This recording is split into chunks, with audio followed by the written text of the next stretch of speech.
And a key option of Dragon is its highly reliable launch escape system that is capable of carrying crew to safety at any point during the ascent of the rocket. Another pretty key upgrade is the Dragon's new life support system. As you can imagine, flying humans requires keeping a habitable environment throughout the entire flight, providing breathing air, keeping the capsule at a safe pressure, keeping it free of carbon dioxide in the air, regulating the temperature, the humidity, all of these things. Waste collection system, aka the toilet. That sounds pretty important. The changes to Falcon 9 were small but extremely meaningful to meet NASA's requirements for safety for human spaceflight. And specifically, SpaceX had to prove a high degree of fault tolerance system would not lead to mission failure. Falcon 9 was already able to handle engine failure, but new emphasis was put on making sure that a failure throughout any phase of launch failure. And this goes all the way down to latches, control valves, electronics, wiring, and so much more. All right, well, with the astronauts now on location at Pad 39A, we're going to swing it right back. Marie, Lauren, Leland, take us through the crew making their final steps towards the...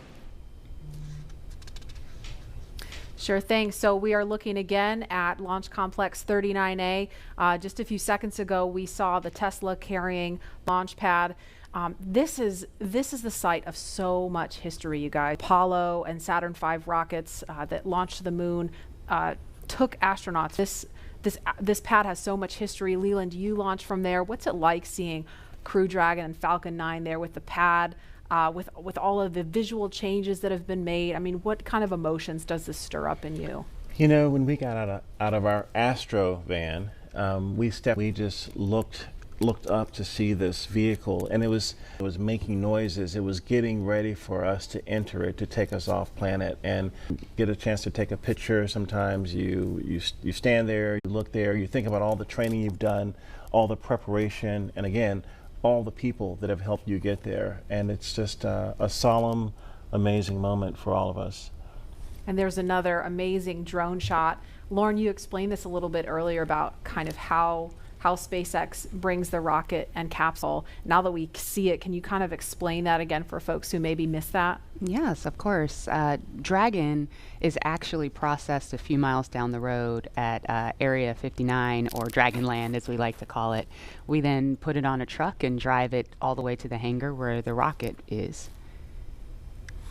And so what will happen is we'll then we call it breakover, where the vehicle's up vertical, we'll turn it sideways because the horizontal into the hangar, lift it, mate it to Falcon 9, and then roll up those hangar doors and essentially pull the vehicle in the transporter erector, which is the big white truss structure that you see there. All the fluid lines, electrical lines, and everything are connected to the vehicles via the TE, transporter erector, and they basically roll it up those rails. You can't really see them. You kind of see them in the screen, those rails.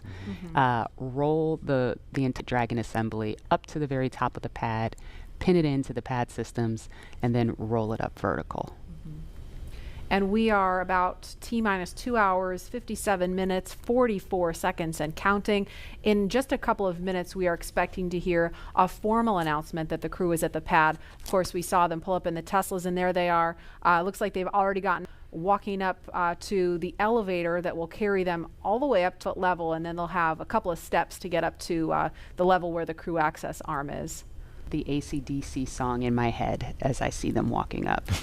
You know what I was kind of jamming out to on my way in was ZZ Top, Sharp Dressed Man. Oh, nice. I don't know, that might be on my playlist if I were in there. But there they are, taken in the sight, craning to see the top of the Falcon 9 rocket. It's 230 feet tall if you round up, and then Crew Dragon is another 27 feet from the bottom of the trunk. When you're out there in person, it's really hard to just how large it is.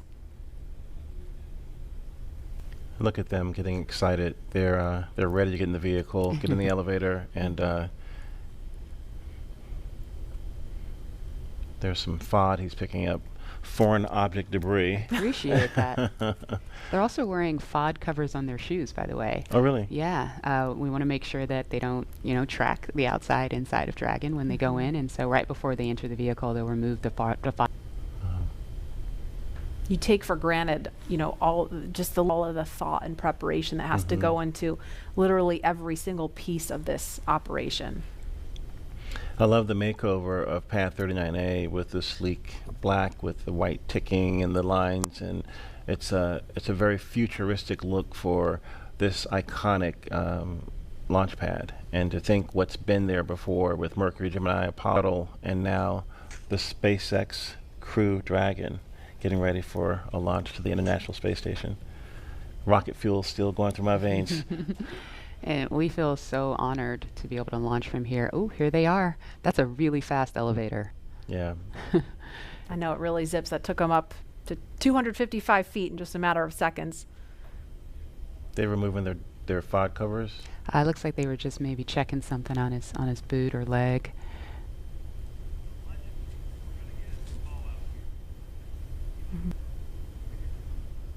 And we should hear a call any moment that the crew has arrived at the pad as they make their way up the stairs, and they're headed to the crew access arm now.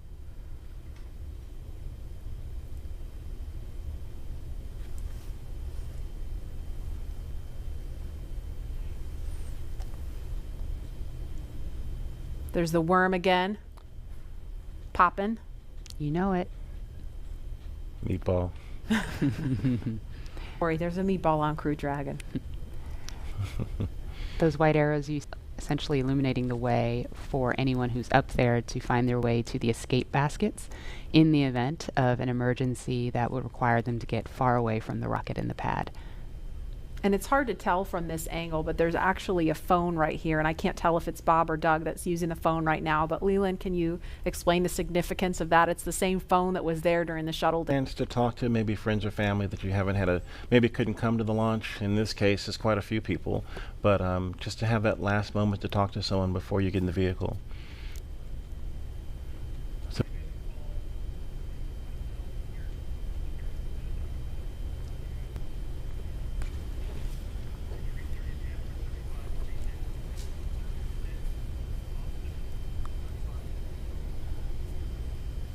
And we're watching the crew when they're done using the phone there. We expect them to be making their way into the crew access arm. And coming up at about T-minus 2 hours and 35 minutes, that's a word we use to describe climbing into Crew Dragon. And we saw Doug do it a couple minutes early on Wednesday. They were a little bit ahead of schedule, so that time could be a little bit flexible. But that's going to happen with the assistance of the suit techs, and they will get strapped into their seats. And so with that coming, for a preview of what's in store for space travel. Jesse? Thanks, Marie. Yeah, shortly after we begin to regularly fly NASA astronauts to and from the space station, SpaceX will begin flying private passengers to station and beyond using Dragon. That's right. NASA is enabling up to 2 private astronaut missions stationed each year, just as part of our support of the economy in low Earth orbit.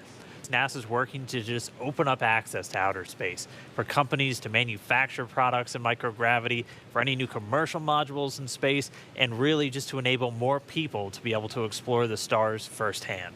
And the more people out there exploring the stars, to becoming a multiplanetary species.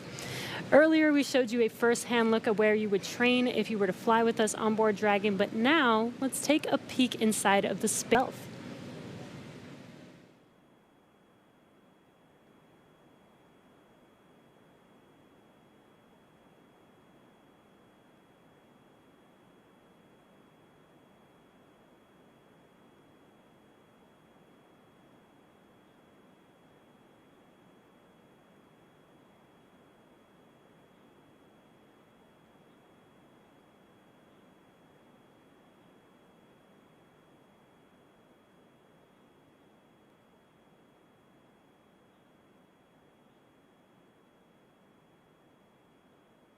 Intuitive to know what we need to do at any given moment in time. When I think about comfort for the astronauts, it's really every aspect of how you could interact with the spaceship that comes to mind. We have 3 different seats molding the foam around the astronaut's body so that there's not any pressure points, and it's just generally up to space.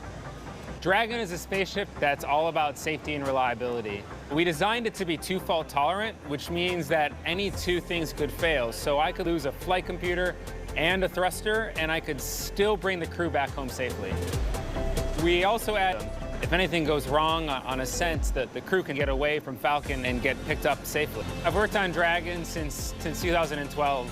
When I see Dragon lift off, I think I'm going to feel a buildup of emotion of 8 years of working with some of the best engineers and technicians across the country that put their heart and mind into making this incredible moment happen for everybody.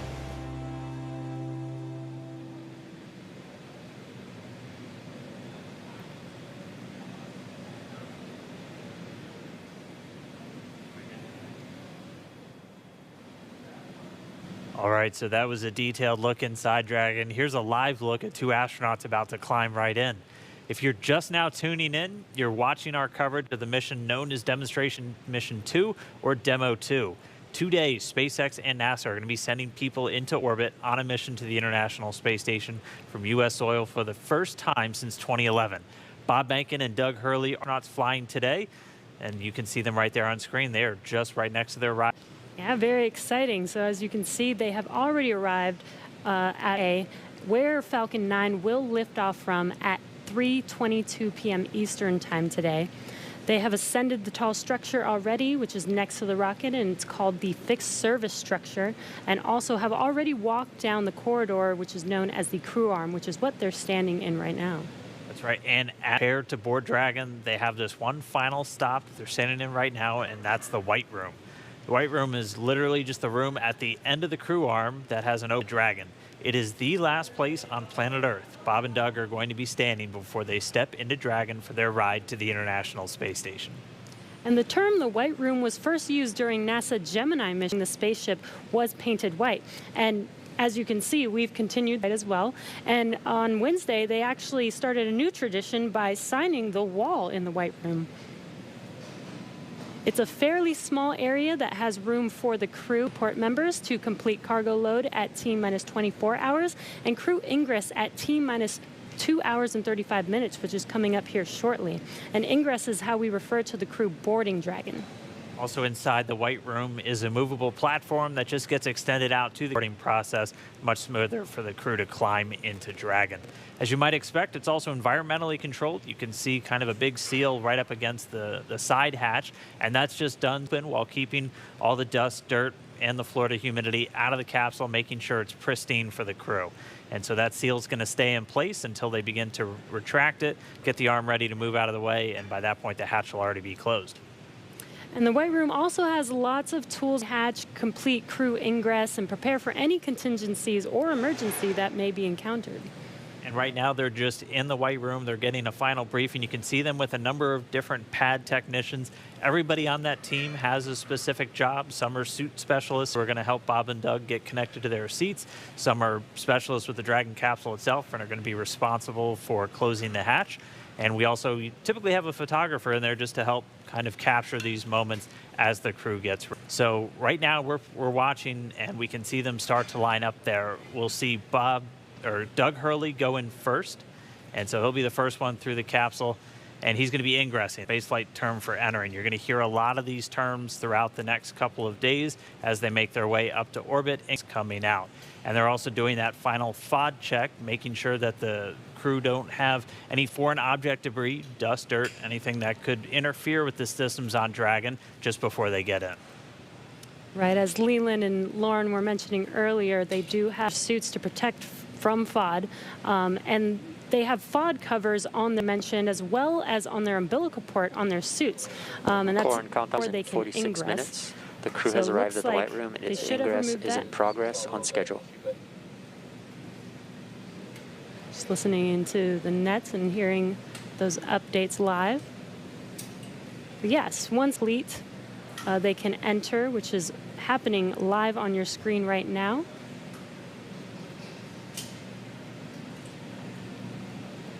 And as they climb into Dragon, they will buckle themselves in and attach their umbilicals to their suits. And as you can see, the suit techs are them, get buckled and settled into those seats. And as we mentioned earlier in the broadcast, the suit's primary function is to protect the crew in the event of a cabin depressurization. As well as delivers nitrox. So the suits help keep them cool, as well as delivers nitrox. in case there is a suit depressurization. As we go through this, we saw Doug Hurley go in first. He's the commander for this mission. He's closest to your screen. And then Bob Bankin's just next to him, and they're going to get some assistance from these suit techs as they get in. There are 4 seats inside of Dragon for these missions, and they are numbered 1 through, looking from the perspective of the suit techs inside the hatch, going right to left. So Doug Hurley is in seat 2, that's the commander seat, and Bob Bankin is in seat 3, which for Crew Dragon's the pilot seat. And obviously we don't have anybody in seats 1 or 4 today. Carry 4 astronauts though on future NASA missions, and we'll see that through 1, which will have 3 NASA astronauts and 1 from our partner agency, JAXA. And then directly above the crew right now, but right in front of them once their seats get rotated, are the 3 displays that they'll use throughout the flight. And that just gives them insight into all of Dragon's systems. It allows them to take control of the vehicle and manually fly, which we'll see them do hopefully only twice during 2 manual flight tests, as again, Dragon's in and take over if they need to. And as Dan mentioned, the displays are above them right now, but those seats will rotate back for launch position so that they can easily access those displays. So coming up next, the crew will do a comm check once they're all settled in. And that's so that they can check to make sure that they can hear mission control, and then after that, their seats will be rotated into position. So let's check in with John Innsbrucker for the latest on the health of both of those vehicles. John, what's the status update today? We're at T-minus 2 hours, 43 minutes and counting down for Dragon to the space station. As you see, the Dragon launch pad team has obviously arrived. They got there shortly after T-minus 4 hours. Open up the side hatch on Dragon for the arrival of the astronauts. We saw the crew come up the elevators, walk over and enter Dragon, and they're now getting situated inside the capsule. Now the flight team is monitoring data from Dragon. They most recently have completed telemetry check of the radio frequency system on Dragon through the tracking and data relay satellite. That looked to go well. There are no issues in work as we watch the astronauts getting situated in their seats inside the Dragon spacecraft. The Falcon 9 team is preparing for final checkouts and propellant load. Those checkouts are due to begin at T-minus 2 when the launch crew officially gets on console in the firing room. All systems go. The range continues to be green on the support side. The areas around the pad obviously clear except for the folks doing the entry into the capsule. Air and sea space are clear. We hear helicopter go by from time to time. The big concern is the weather forecast. We are continuing right now at a 50% probability of violations. The big concerns are going to be the thick clouds, precipitation. I mentioned earlier, normally you get a strong sea breeze from the ocean that keeps the clouds from Central Florida from building up. But today the sea breeze is fairly weak, so we expect the thunderstorms will get closer to the launch pad. We're also checking downrange conditions. If there's a contingency splashdown of Dragon, we're looking essentially the wave heights, lightning, rain along the trajectory. Right now it's marginal, but it is still go. We do expect that to improve slightly during the day. So fingers crossed there that the downrange weather looks good. But right now at T-minus 2 hours, 41 minutes as the clock continues to count down, all systems are go for launch. All right, thanks, John I. And as we watch Bob and Doug get buckled into their seats, I'm joined once again by SpaceX's Jessica Jensen, just to kind of walk through everybody what made Dragon a 21st century spacecraft. So first off, thanks for coming in today. I know you got to come in for a launch. That's always tough. Of course. Walk us through again kind of Dragon's life history. I mean, we have one in a clean room pretty soon right behind us. Walk us how Bob and Doug climbing into that spacecraft. Sure. So SpaceX was founded to make life free. That was why Elon started the company back in 2002. But the company, we were a very small company for several years. And so we had to look for opportunities to, hey, how do you go from being a small company to actually putting people into orbit? So when NASA came out with the need to fly cargo to and from the International Space Station, we jumped on that because we said, hey, first, not only is carrying cargo to and from the space station cool, and fly people to the International Space Station. And hey, for 8 years now we've been flying cargo. Yeah. And then now we have transitioned over into flying. So that's basically been the evolution of Dragon, and it's been awesome. And I know when we see Falcon 9 get to talk a lot about reusability, everyone is very familiar with the first stage coming back down and how cool that looks. Dragon is also designed with some reusability. In fact, you've flown Dragon multiple times, or you've flown Dragons multiple times to the space station. How does reusability factor into Dragon's life cycle? Yeah, so I'll actually talk a little bit about both, because one thing I think everyone always thinks about reusability, or that's great, but reusability actually improves your reliability. So when we get Falcons back and when we get Dragons back, either after one mission or multiple mission, we can do all these detetions on them. And that's super important because when you fly a vehicle, you can only have so many sensors on it. You can't put a sensor, every single inch of a rocket or a spacecraft. And there's already way I think anybody realizes. Exactly. But so, especially for rockets that don't have any idea of what they actually went through. So the fact that we get all hardware back, we were able to inspect literally every square inch of it and make small design changes that actually improve reliability fleet. So even though Bob and Doug are on a brand new rocket and a brand new spacecraft, those spacecraft are actually more reliable ability. We've walked people through a lot of the new systems on Dragon, things that are maybe beneath the surface that people don't know about with Dragon. So I think one autonomous docking system. And what that is it's basically we have, GPS sensors on Dragon, but then we also have cameras and LiDAR on basically the nose cone or the front part of Dragon as it's approaching the space station. And all these sensors are feeding data back to our flight computer to say, hey, how far away am I from the space station? What's my relative velocity to the space station? And then that feeds into the flight computer, which has algorithms written by our engineers to say, okay, based on how far away you are rates, here's how you fire the thrusters to most effectively get to the docking target. And I think that's just... We're all waiting for our cars to drive ourselves to work, and for Bob and Doug, that's exactly what it's doing for them. Exactly. And what I think is so cool is the computer does this just like flawlessly. It's easy.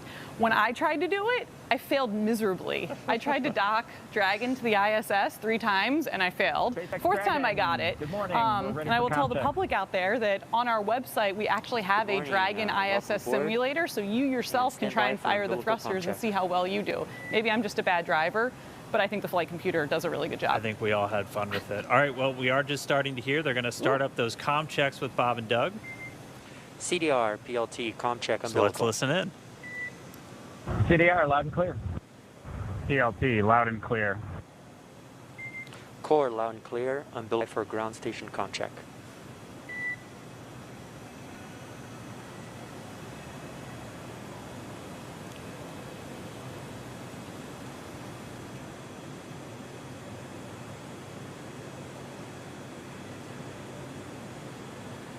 And again, we're just listening in. They're doing these comm checks, these communication checks. Do a series of these checkouts with the teams on the ground, both the core here in Hawthorne and the launch director out in Florida. And they're going to be doing this over Dragon to ground.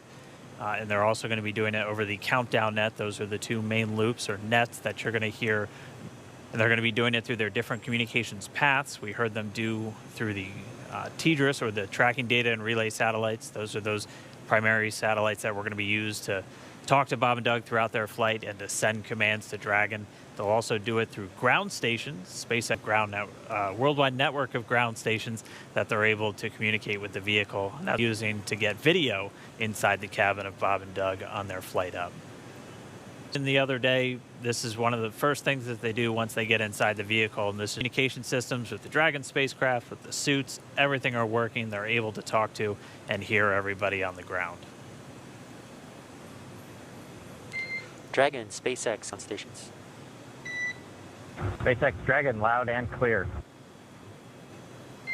Core, loud and clear, ground station comm check complete. Stand by for TDRS comm check.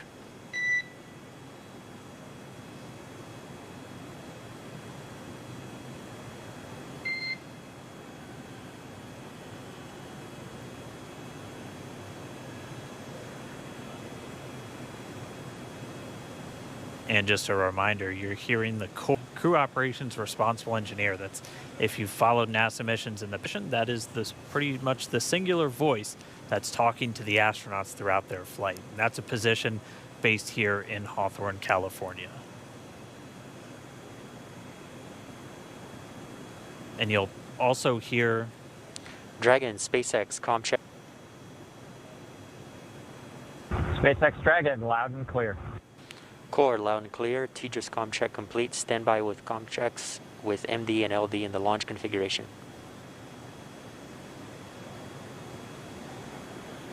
Dragon, MD on countdown 1. Comm check.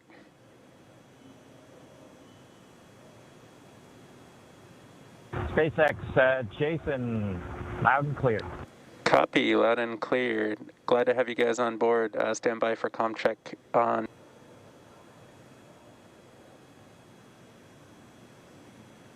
Dragon, MD, Dragon to ground, comm check. MD Dragon, loud and clear. MD, loud and clear. Stand by for comm checks with LD. Dragon, launch director on countdown 1. Good afternoon, Mike. Loud and clear. Good afternoon. Stand by for my comm check on Dragon to ground. Dragon, SpaceX on Dragon to ground, comm check. SpaceX Dragon, loud and clear. Have you the same. Back to core. And Dragon, SpaceX, this concludes configuration comm checks. Report when ready for seat rotation per section 2 of 4.100. Dragon will put that in work. Copy. All right, so all those communications checks were done successfully, and you could even see, and it's so cool when we get these views right inside the cabin. SpaceX Dragon in 2.2, we are ready for seat rotation. Copy. We will report when initiating. But you could see Doug Hurley using it. He has the talk button built into the seat itself. So just, again, showing you all of the different systems, how the suit is integrated into the seat, and it's all circle for this whole spacecraft. So really cool to see those comm checks live. Jessica, thank you so much for walking us through some of the really cool updates, the upgrades. Have any other cool stuff besides? Let's see. So I don't know if you guys can see, but we have the Dragon clean room here. And one of the coolest things is it is right on the main floor of our main building. So thousands of employees walk by here all the time and get to see Dragon in its final processing before it goes to the Cape. On Wednesday, the Crew 1 capsule was in here. It looked almost done. It looks a little empty right now, but that's because that capsule went off into our separate test facility for its final propulsion. So we do leak checks and things there, and we do that in a separate facility just because it's high pressure testing.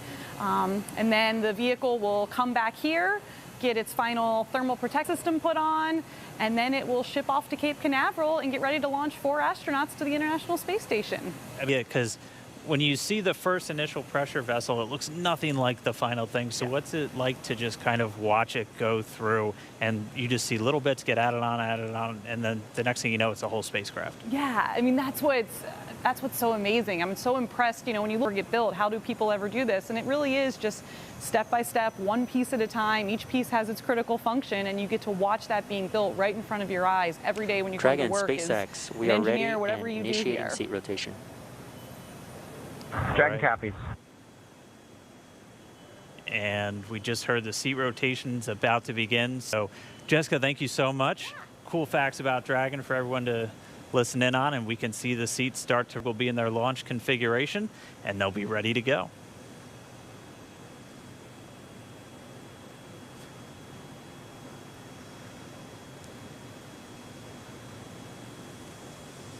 And we can see the seats slowly start to rotate. Again, they're in this down position just to make it easier to climb in and out of Dragon. They'll rotate to this launch position to put their backs a little bit more parallel to the ground. It makes taking the G-force a little bit easier for the crew on the way uphill, but most importantly, positions those touchscreens directly in front of them, which is gateway into Dragon. Dragon, SpaceX, seats are in the launch position. We copy. All right, and confirmation the seats are in the launch position. Let's go down now in Mission Control Houston, where I know the entire JSC team is standing by and ready to see Dragon take flight today. Over to you, Gary. Thanks, Dan. Very much so. Great to see good comm checks from Bob and Doug and that their seats have been rotated into their launch position. Here in Houston, Flight Director Zeb Scoville has pulled space station, and all systems are go for launch from the space station side of things. Essentially, the station is prepared for Dragon to arrive 19 after launch. Chris Cassidy has completed his preparations for Bob and Doug to arrive. He's got a chance to view some of the birds and said they were, quote, looking sharp.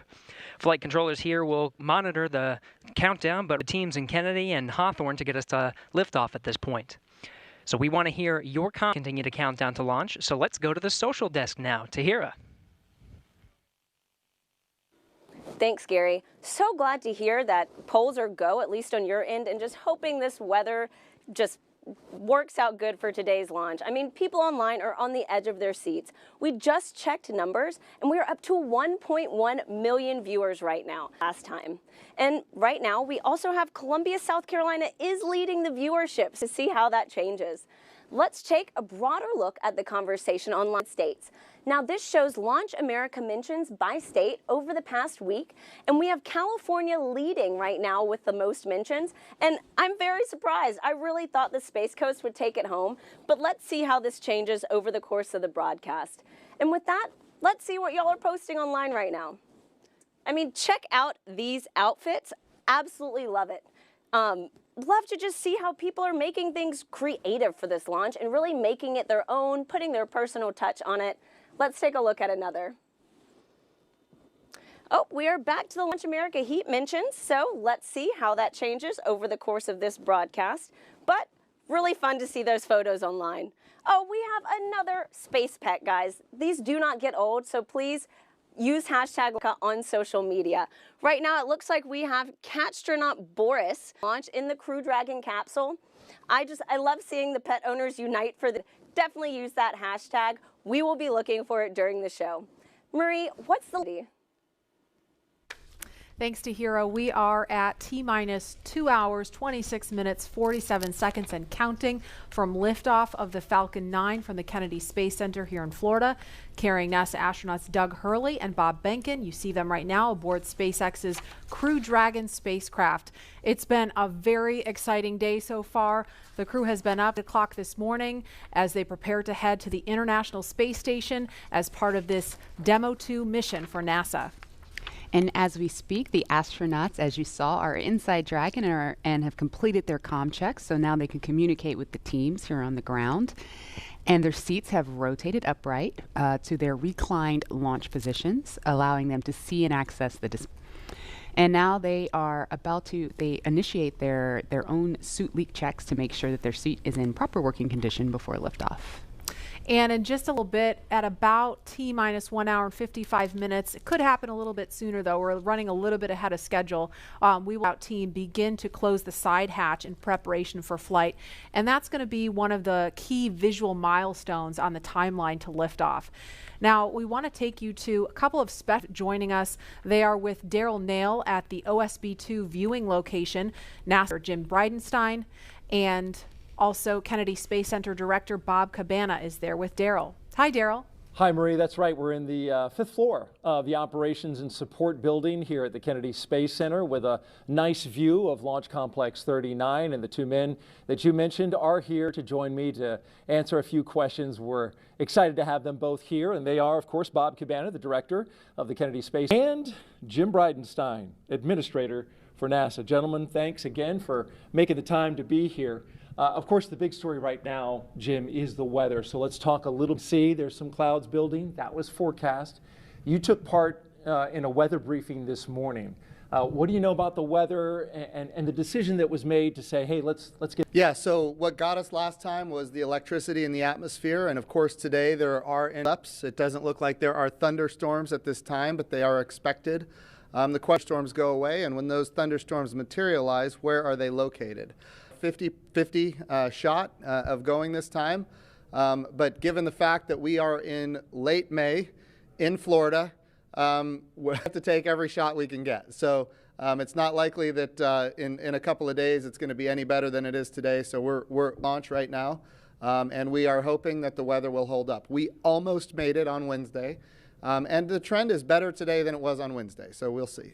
And I saw a forecast that said the clearing is supposed to happen right around 3 o'clock in the afternoon. So that's right. We're hoping that launches at 3:22, right. clearing, at the earliest 3 o'clock, at the latest 3:30. So depending on when that happens, we'll either be go or no go. But again, we're going to take every shot we've got. All weather for a That's potential rescue in case there were an abort. That's right. So, we have these staging areas. When we go from the first stage to the second stage, that's a higher risk evolution.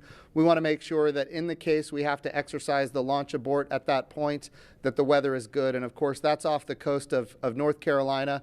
The big thing there is it's great that we have a launch abort capability. The challenge is that launch abort capability includes parachutes.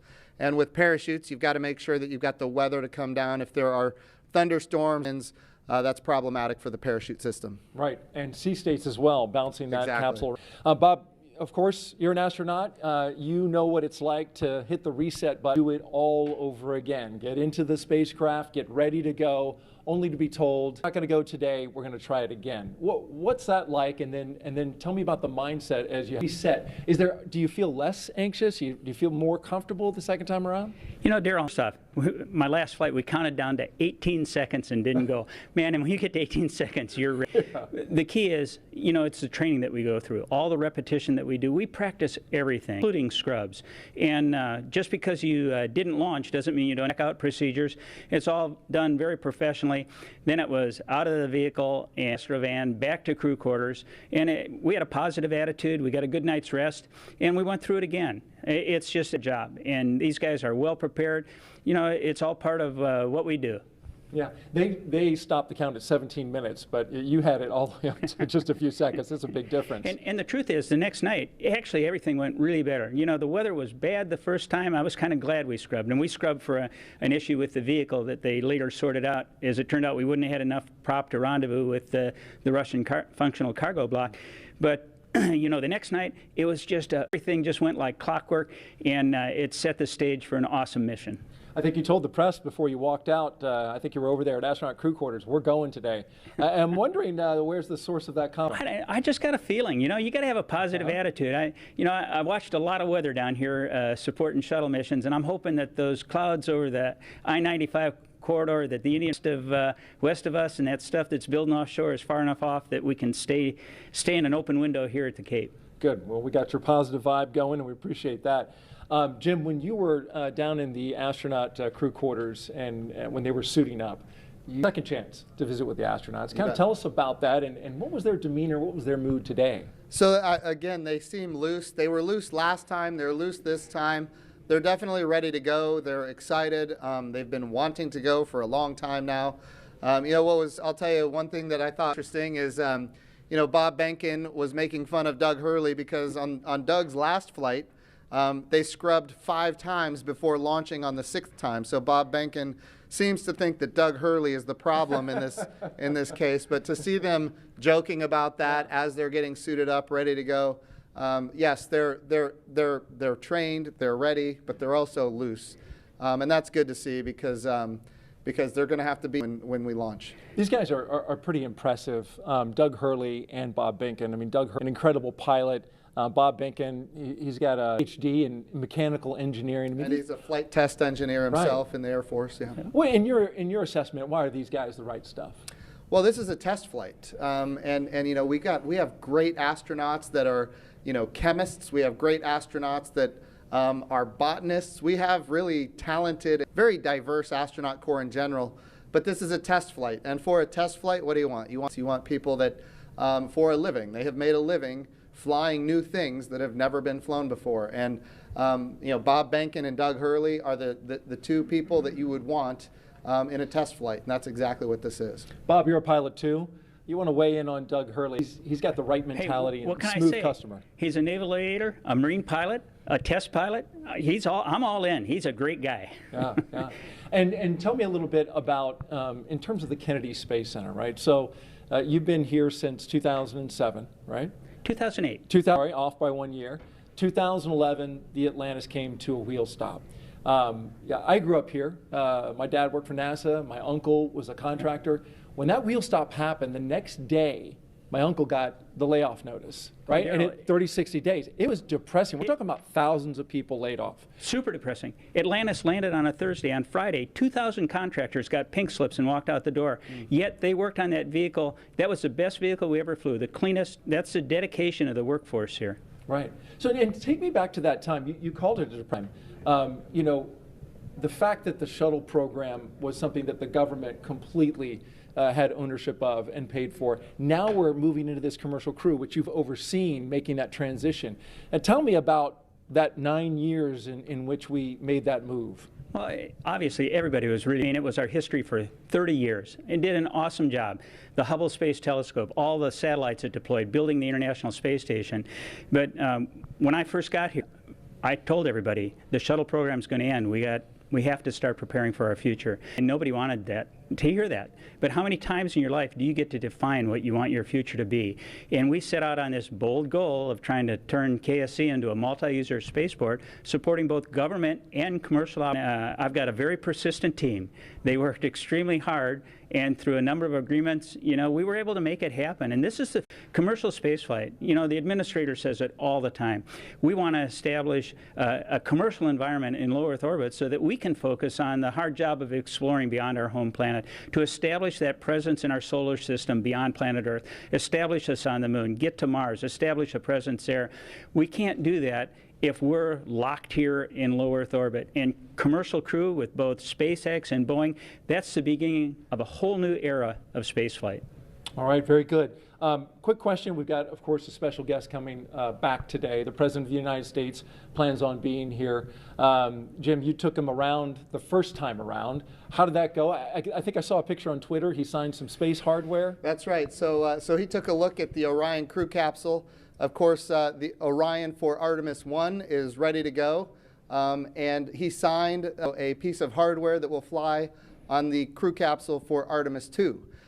So that's kind of, and not just him, but the First Lady and the Vice President and the Second Lady, they all signed it. So their names are going to fly around the moon on Artemis 2, which is exciting. But I just want to give Colonel Cabana a compliment here, because he did bring this spaceport through a very difficult time. And now it is a multi-use spaceport, and we do have commercial, and we have, in fact, even launches here, and now we're going to have commercial crew launches. Bob has done a wonderful job transforming the spaceport. That's why we're doing commercial crew. NASA wants to be one customer of many customers. We want to have on cost, innovation, safety, driving down costs, increasing access. But even better, when I took this job just a few short years ago, you know, our budget at NASA was around $19 billion. The budget request that President Trump gave us for next year is $25 billion. We are in a great position because the President is committed to space, committed to the Space Force. We haven't had this much support for space since John F. Kennedy, and we've got bipartisan support. Everybody wants to see the Artemis program be successful. Everybody wants the next man, but the first woman on the moon, and that's what we're building here. Yeah, it's key to important, of course. What the work that Bob's been doing here. You can see the commercial activity all around this place. We're going to get to some questions on social media real quick that our audience wants to find out. So the first question is from James on Twitter, and he asked, what is the hardest part of going to space? And we're going to have to give that question to Bob. Well, Daryl, nothing's hard if you prepare for it. And what we are afraid of is stuff we don't have knowledge. And that's what we do when we learn how to be astronauts. We train, okay? You spend a long time as an astronaut learning. You spend a long time preparing for a mission. For an International Space Station mission, training around the world on all the different modules and everything, it's like 2.5 years of training before you get on orbit for that time to actually do your work. So I'd have to say the hardest part is the prepared when you go. You just have total confidence. You know that you are very well trained for what you're going to do. You have an outstanding team on the ground supporting you, and that is so important to have that ground support as you climb into that vehicle. You know that they've done their very best to ensure your safety and a successful mission. But after that, it's a piece of cake, except no simulator on Earth can prepare you for what those guys are going to feel. It's better than a cat shot off an aircraft carrier. I believe it. Maybe one day I'll get to try. The commercialization effort means we want everybody to be able to fly into space. That's the goal. Absolutely. It's a great point about preparation, because that's not the hard part. The launch is, and so it's good to know that all that preparation leads to that confidence. By the way, just an update operationally, they're getting ready to close the hatch door. You can see on your screen there, the workers there are getting ready to get that closed, and working on that right there with Doug Hurley and Bob Binken on the inside of Crew Dragon. Our next question is from Mathis on Twitter, and he asks, what kind of operations will the astronauts do between the liftoff and docking with the International Space Station? I know you pay a lot of attention, Jim, to the operations, especially of this mission. You bet. There's a number of things. The first thing that they have to do is, of course, we've got a number of burns to get in phase with the National Space Station. We've got some boost burns as well. We're talking about, and to get in alignment with the space station. But I'll tell you, the biggest thing that we need the astronauts to do once they get on orbit and before they dock is rest. We need them to eat, we need them to rest, to be prepared for that docking. Once they are in the range of the International Space Station, they're going to start maneuvering the spacecraft themselves. Not automatic, but they're going to do it themselves. They are in fact test pilots, and as test pilots they will test fly this vehicle to make sure that it operates as advertised. And of course then they will dock with the International Space Station. The ability here is it's automatic rendezvous and automatic docking, and so we're going to be able to see that for the first time as well. That's going to be exciting to see. Thank you for sharing that with us. Jim Bridenstine, Director of the Kennedy Space Center, thank you both for joining us. And we're going to send it back to the studio. All right, thanks a lot, Daryl and Mr. Bridenstine and Mr. Cabana. You can see some clouds starting to gather over Launch Complex 39A. We're keeping a close eye on weather. 50% chance of launching today. We just got to see what the weather's going to do. A little bit ago, we heard the crew complete their comm checks live on the air. We saw their seats rotate. That helped do a little bit more comfortable position for the G-forces during launch. And more importantly, it helps them be in a better position to interact with the screens in front of them. They completed their checks. We saw during the interview just a few minutes ago the hatch begin to close, and so inside the white room there, the pad closeout team is in there still doing some work. That hatch closes, it's not as simple as just closing the process to seal it and check it and make sure that everything is sealed properly, right? That's correct. If they haven't already started, one thing that will be coming up next is the leak check. What they'll do is they'll attach a piece of ground support equipment. They don't have it in their hands right now, so it looks like it hasn't started yet. There it is. You can see it, the closeout member number 5. It's already attached to the side hatch mechanism. And what they'll do is they're essentially checking for the leak rate. And they'll hold pressure there for a few minutes and then track that change in pressure over time to make sure that it's within bounds, making sure that you don't have any issues with those O-rings there that are holding that pressure. And so once they complete that leak check, they will then do what is the called the installation of, or the final installation of the SPEP, or side pressure equalization plug. That's basically a plug that once the capsule splashes down, do is actually remove that, and what it does is equalizes pressure across the hatch. So once that thing is plugged in, you know that everything is super tight and that you shouldn't have any leaks on orbit. One of the other things that I think is pretty cool about Dragon, you can kind of see them, there are some of the windows. And I know that Dragon started out as it was Cargo Dragon. You have your cargo version, and before you moved on to the Crew Dragon version, but you even had windows on the cargo version. Can you explain kind of why that was? Yeah, the very first Cargo Dragon that we ever launched had a window over the hatch, over the side hatch. And the reason we did that is we always envisioned Dragon to ultimately be a crew vehicle. So even in the beginning, for the very first vehicle we ever made, which didn't even really carry much cargo, we put that window there, and it to us symbolizes what Dragon's purpose has been all along. Taking those steps, starting off with the CRS program and resupplying the space station with experiments and food and crew provisions for the astronauts on board, to now putting putting NASA's astronauts in our own vehicle. It's that natural progression to what we were aiming for the whole time. Mm-hmm. And Leland, what's your take on the touchscreen technology? We saw a little bit about that. Obviously, this is a very different kind of look than what we saw during the space shuttle.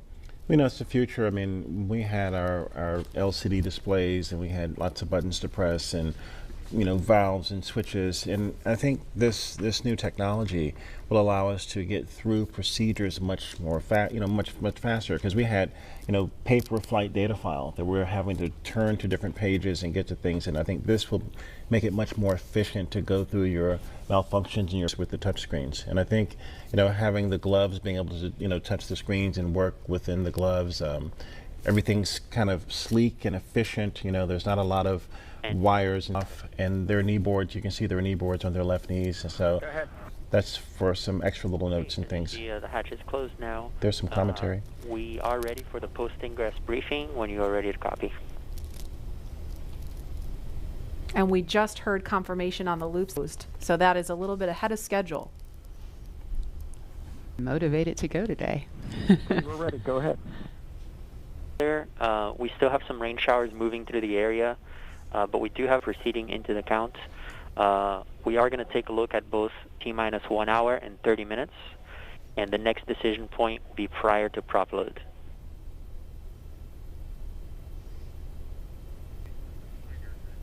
Okay, we copy. And on the vehicle health front, both F9 and with no items of note.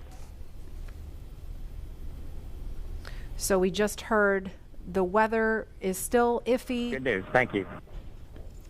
The weather is still iffy. This concludes the post-ingress brief. Report when ready for comm checks with Falcon 9 operators.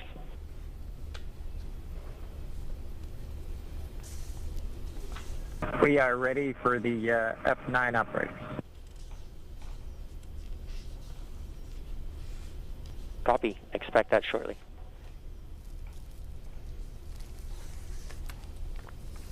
So when we hear that chatter pick back up, you can listen into that along with us. But we just heard them discussing the weather briefly, still keeping an eye on that. But the next decision point is going to be before prop load. So we're going to press forward for now and then reevaluate before they start fueling the rocket. But in the meantime, it sounds like Falcon 9 and Crew Dragon are the vehicle's in good shape, right? It sounds like kind of a little bit of a repeat from Wednesday on the weather at this point.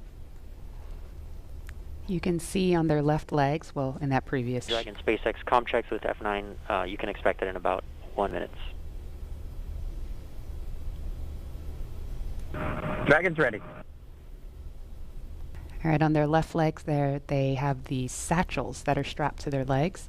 Inside are visions, including these tablets that you see that they have. You say, Lauren, those are tablets versus just knee boards that you can write on? Or the tablets are inside. Oh, they're inside. Yes. Okay. Okay. And so when would they pull those tablets out to use them? While on orbit. Okay. And I don't know if the background noise is coming through over the air, but we hear the rain really picking up outside the studio here. So I'm kind of wondering if Bob and Doug are hearing the sounds of the rain clouds opening up over the pad. Looks like it's still kind of patchy out there, but again, we were following some thunder. Looked like they may be making their way over here. It kind of looks like it's raining from that view. It's a little bit hard to tell through the haze.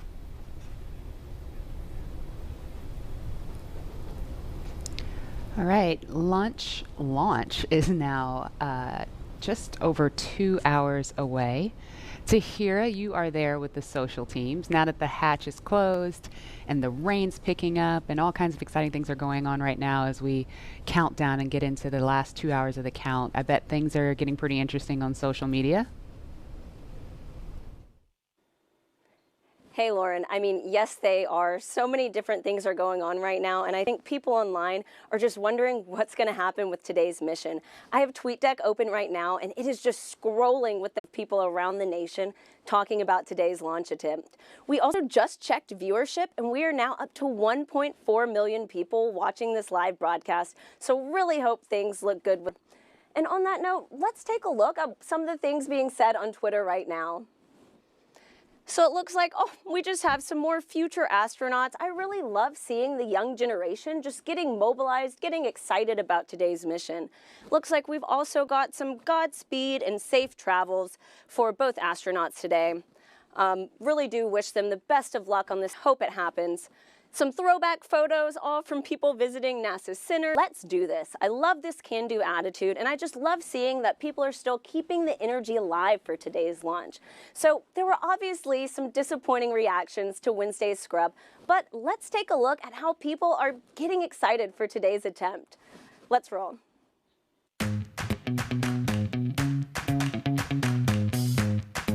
Ready for takeoff.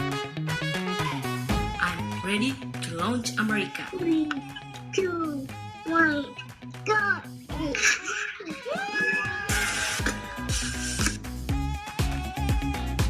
Ready for liftoff?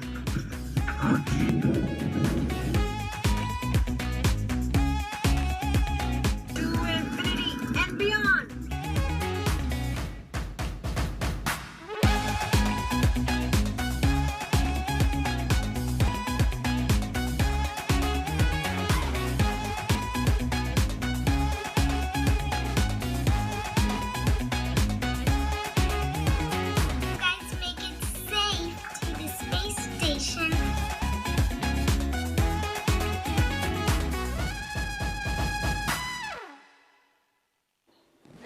I mean, how fun is that video? I think I will definitely have to attempt the worm after this, but just really glad to see everyone in good spirits leading into today's second launch attempt, and I really hope everybody will about.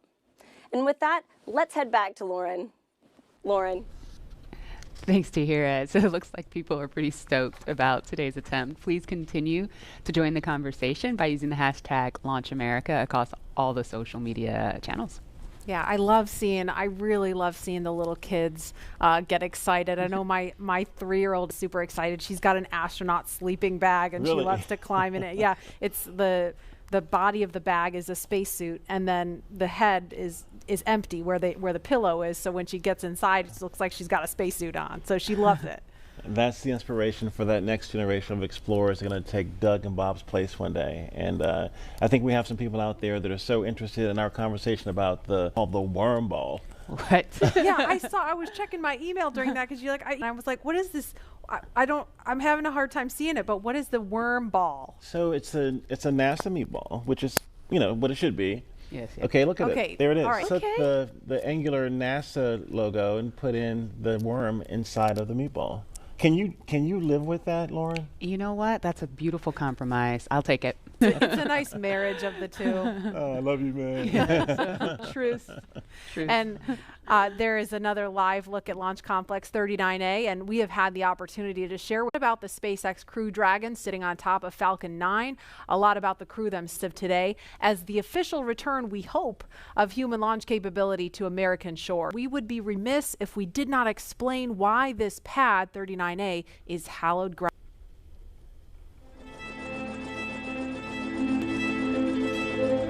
We're go, same height, we're go. Altitude, velocity, light. Many of NASA's storied missions began their daring journey from the exact same spot on Earth. Launch Complex 39A at the Kennedy Space Center. This massive structure of steel and concrete has cradled rockets and guided each on their fiery ascent to space for over 50 years. There can be no launch without a launch pad, and this hallowed ground has a history greater than any other. Having evolved and been reshaped for each new era of spaceflight, it's alive with a heartbeat as strong as the first. 39A came to life under the direction of project engineer who ramped up its efforts to achieve an unprecedented calling. Why some say the moon? Why choose this as our goal?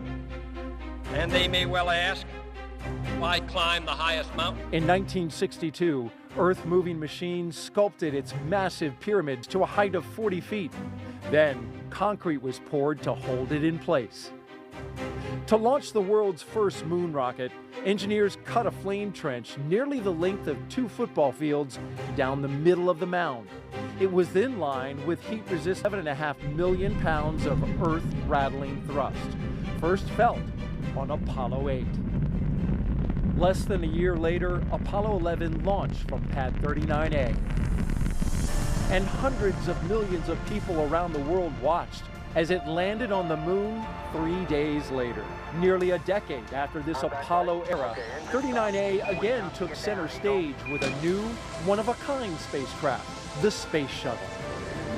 Millions of pounds of additional steel for service structures transformed the look. Human spaceflight. 82 space shuttles blasted off from 39A until the very last. Start. T-minus 10, 9, 8, 7, 5. All 3 engines up and burning.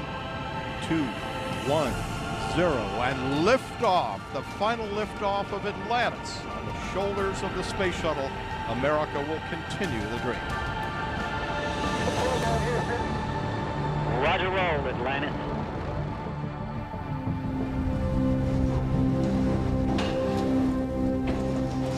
With the fleet retired, demolition crews hardware to clear the way for NASA's monumental decision to lease this site to the private company SpaceX. Today, its sleek and modern design supports a family of rockets that has advanced the commercial age of American spaceflight. Now, first sent humans to the moon, this historic spaceport ready for the next wave of human exploration.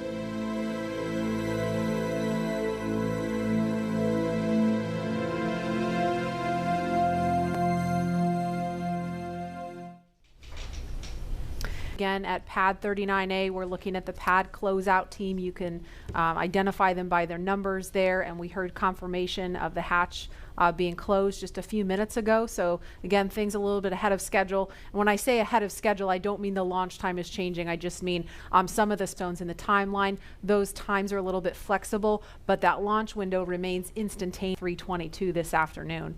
And Leland, you know, we just saw a piece about the history of Pad 39A. All stations, Chief Engineer on countdown 1 for comm check with the crew. We're going to pause for that comm check. Falcon 9, guidance, navigation, and control. Dragon GNC on countdown 1, comm check. GNC Dragon, we have you loud and clear. Stand by for comm check by the propulsion engineer. Dragon prop on countdown 1, comm check. Prop Dragon, loud and clear. Prop loud and clear, stand by for comm check with the avionics engineer. Dragon, avionics on countdown 1, comm check. Avionics Dragon, loud and clear. Avionics loud and clear, stand by for comm check by ground segment engineer.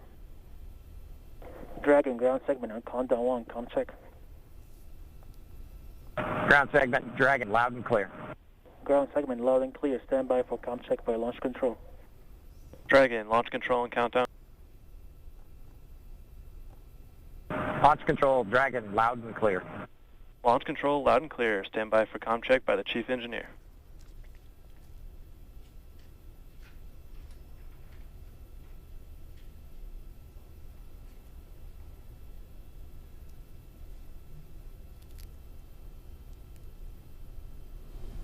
Dragon, Chief Engineer on countdown 1, comm check.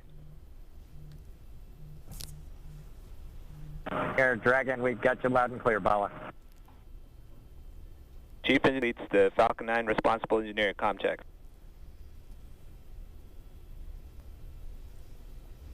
And we just saw a thumbs up from Doug Hurley. We listened comms checks there, and so everything. Chief Engineer on Dragon to ground.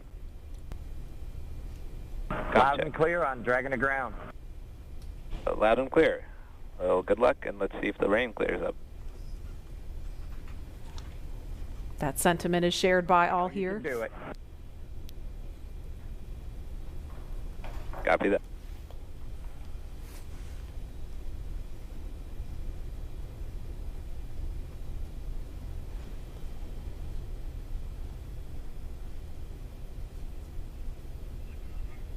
So Bob and Doug, along with the launch teams and all of the rest, hoping the rain clears up here.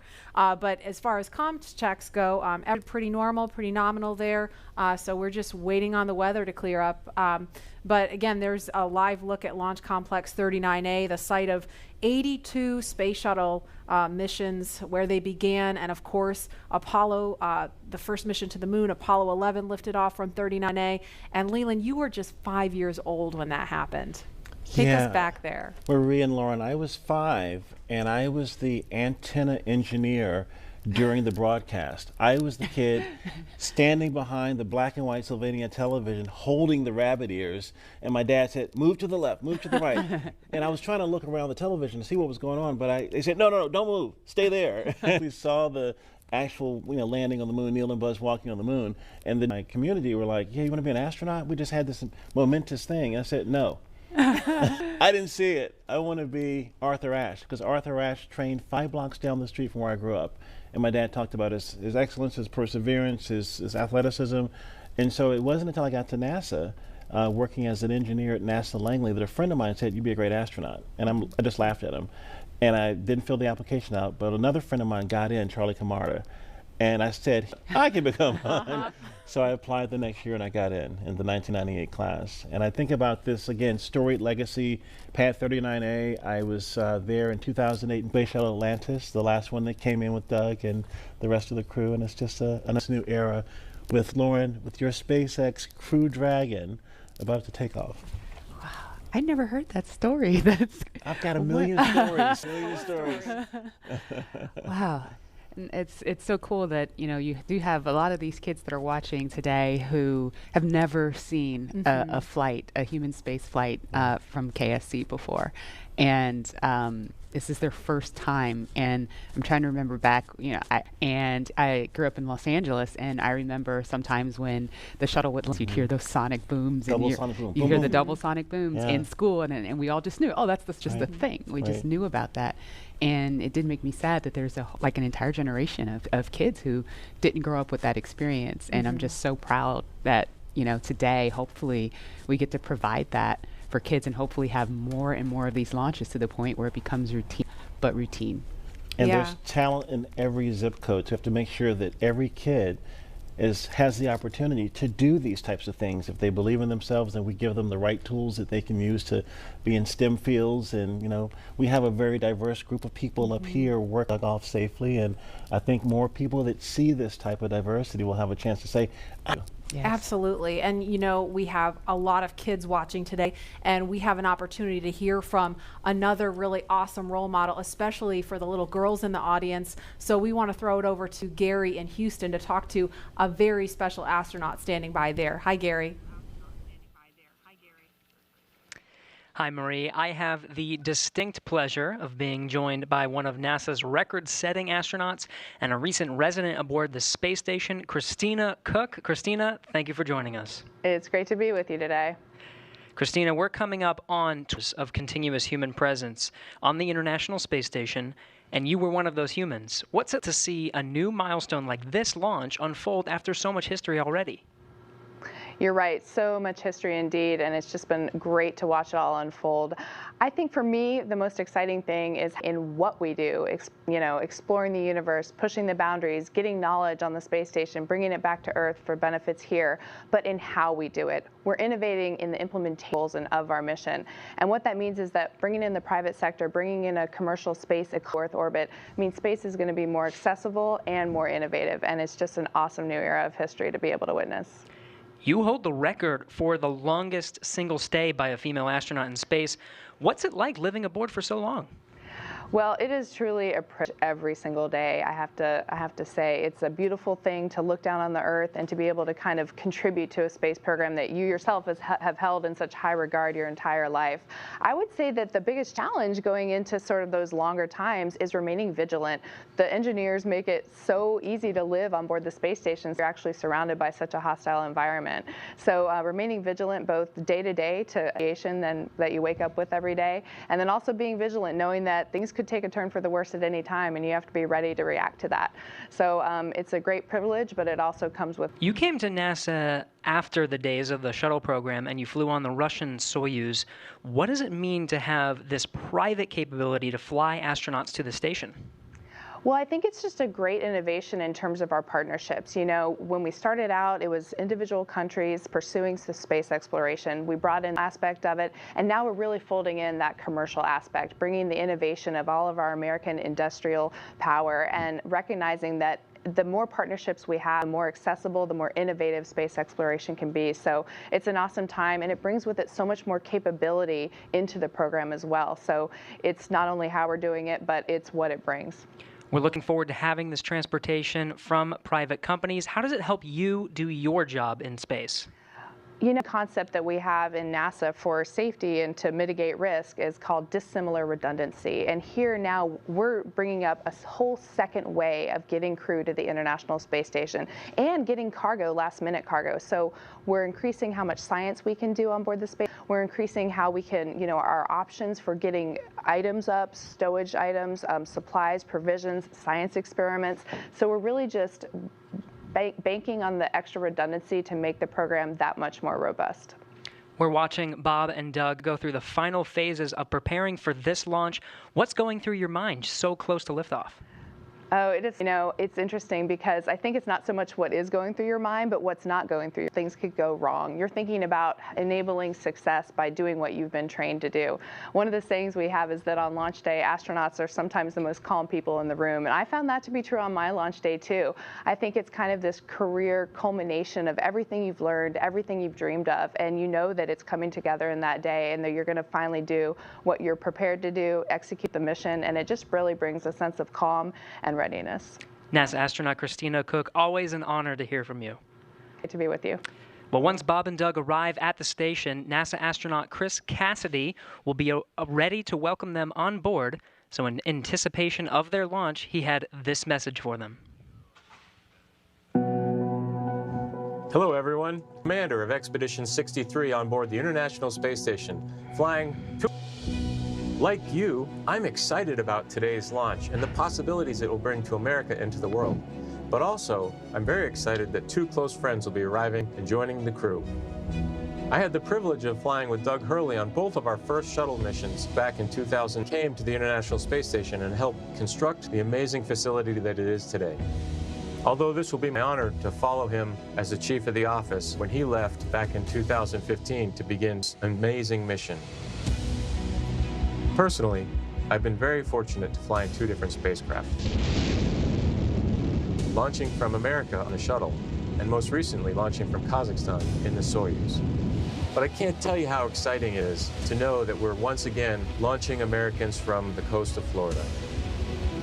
And finally, here's a story I'd like to share with you. Back in 1981, John Young and Bob Crippen launched on Space Shuttle Columbia, the very first space shuttle flight, marking the last time we flew Americans on a brand new vehicle. 434, Mach QRE. Roger. With representing America's technical prowess. Roger roll, Atlanta. 30 years later, that same flag was flown to the International Space Station. This flag remains here today, waiting for Bob and Doug.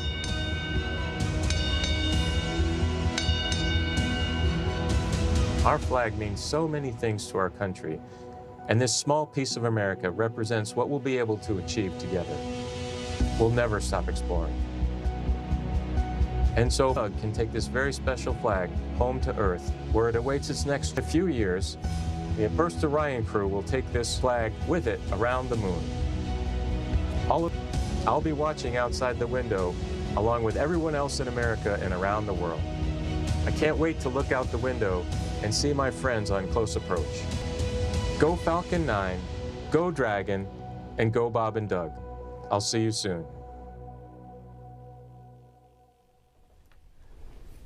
And there again is a live look at Kennedy Space Center in Florida, where we are T-minus 1 hour, 41 minutes, 58 seconds and counting from liftoff of the Falcon 9 rocket carrying Crew Dragon with astronauts Bob Behnken and Doug Hurley strapped inside. We can see some raindrops on the screen there. It looks like rain coming down at the pad, but we're still monitoring weather, and it sounds decision point before they start fueling the Falcon 9 rocket, which is scheduled to happen at about T-minus 35 minutes. So we just heard a little bit about where they're headed. If the weather cooperates today to the international, you've been there twice, and I know just from what you've told us, it's this Leviathan in space and the site of so much important work and partnerships. Cassidy is up there floating in the Columbus laboratory that I installed, or our team of us, on STS-122. And I think about, using this robotic arm that was made in Canada. The European Space Agency built the Columbus laboratory, and my job was to use that arm, attach it to the International Space Station. And as it was getting closer and closer, the motion just stopped. What is going on? And there are 4 ready-to-latch indicators that have a very slight spring force that I was moving so slowly with the hand controller, the translation, that spring force stalled out the motion. And Peggy Whitson was behind me, and she said, weather update, I think.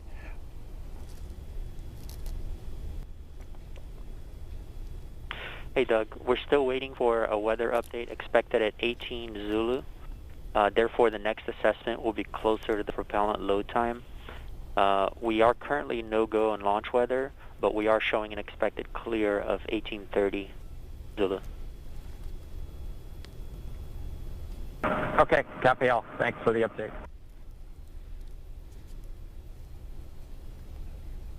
So we just heard if they were to launch right now, the weather would be no-go. However, it sounds like there may be an opportunity if the weather clears, as it sounds like they expect it may. So again, we're gonna keep listening as we continue talking. If we start to hear any kind of chatter, especially if it's about the weather, we're gonna do our best to quiet down so that we don't step on that and everyone can hear it along with us. But Leland, you were just talking about the work on station, and Peggy Whitson was getting ready to tell you something. So the Columbus laboratory is stalled out, it's about to be attached, and there are 10,000 people waiting. Their job security depended on me installing this thing properly. Right. And Peggy said, Leland, push just a little bit harder on the hand controller, and all 4 ready-to-latch indicators. And I was like, yes! And that was our primary mission objective, but that paled in comparison to what happened next. Peggy invited us over to dinner in the Russian segment, and we had this meal with people from all over the world, Russian, German, French, African-American. A diversity that we talked about earlier were up there breaking bread at 17,500 miles per hour while listening to Sade's Smooth Operator. What? It blew my mind. It was Smooth Operator, right? What an appropriate song for the job too, right? Wow, does she know? She knows now. Yeah. Dan Tani actually changed the song from Smooth Operator to Arm Operator. So you see Arm Operator. Love it. Love it. And Leland, you actually, we were in another taped segment when you got a text from Drew Feustel. Can you share that with us? Drew Feustel, his good friend, just sent me a text saying that the families say hello to all who are watching and in the world for their support and interest. And Chris Ferguson just actually sent me a text. He was the commander on STS-135 and one of my classmates from the 1998 class, and he says, way to go, Dragon.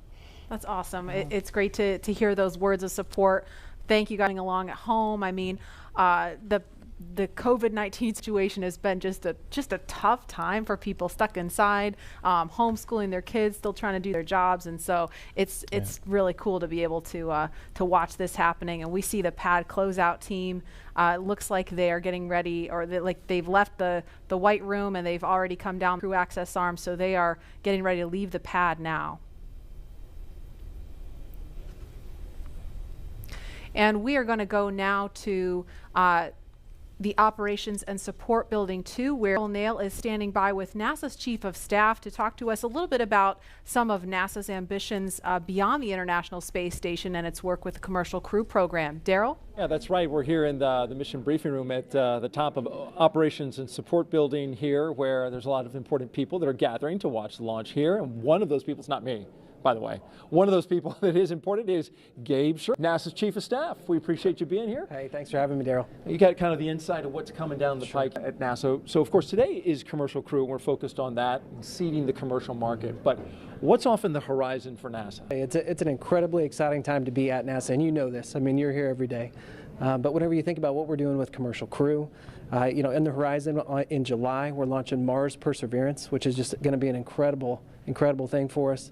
You look at the end of this year, you know, SLS, the largest rocket in the world, is going through testing right now, going through green run testing, and we're hoping maybe by the end of the year we could even get it right out here to the Cape, which would be just an incredible achievement for our team. So there is no shortage of things to be excited about at NASA right now. And it feels like everything is really starting to happen here recently, you just mentioned. And if we get that first Artemis launch, that could be right around the corner as well? Oh man, you know, we're looking at, I think, late 2021 is what we're looking for.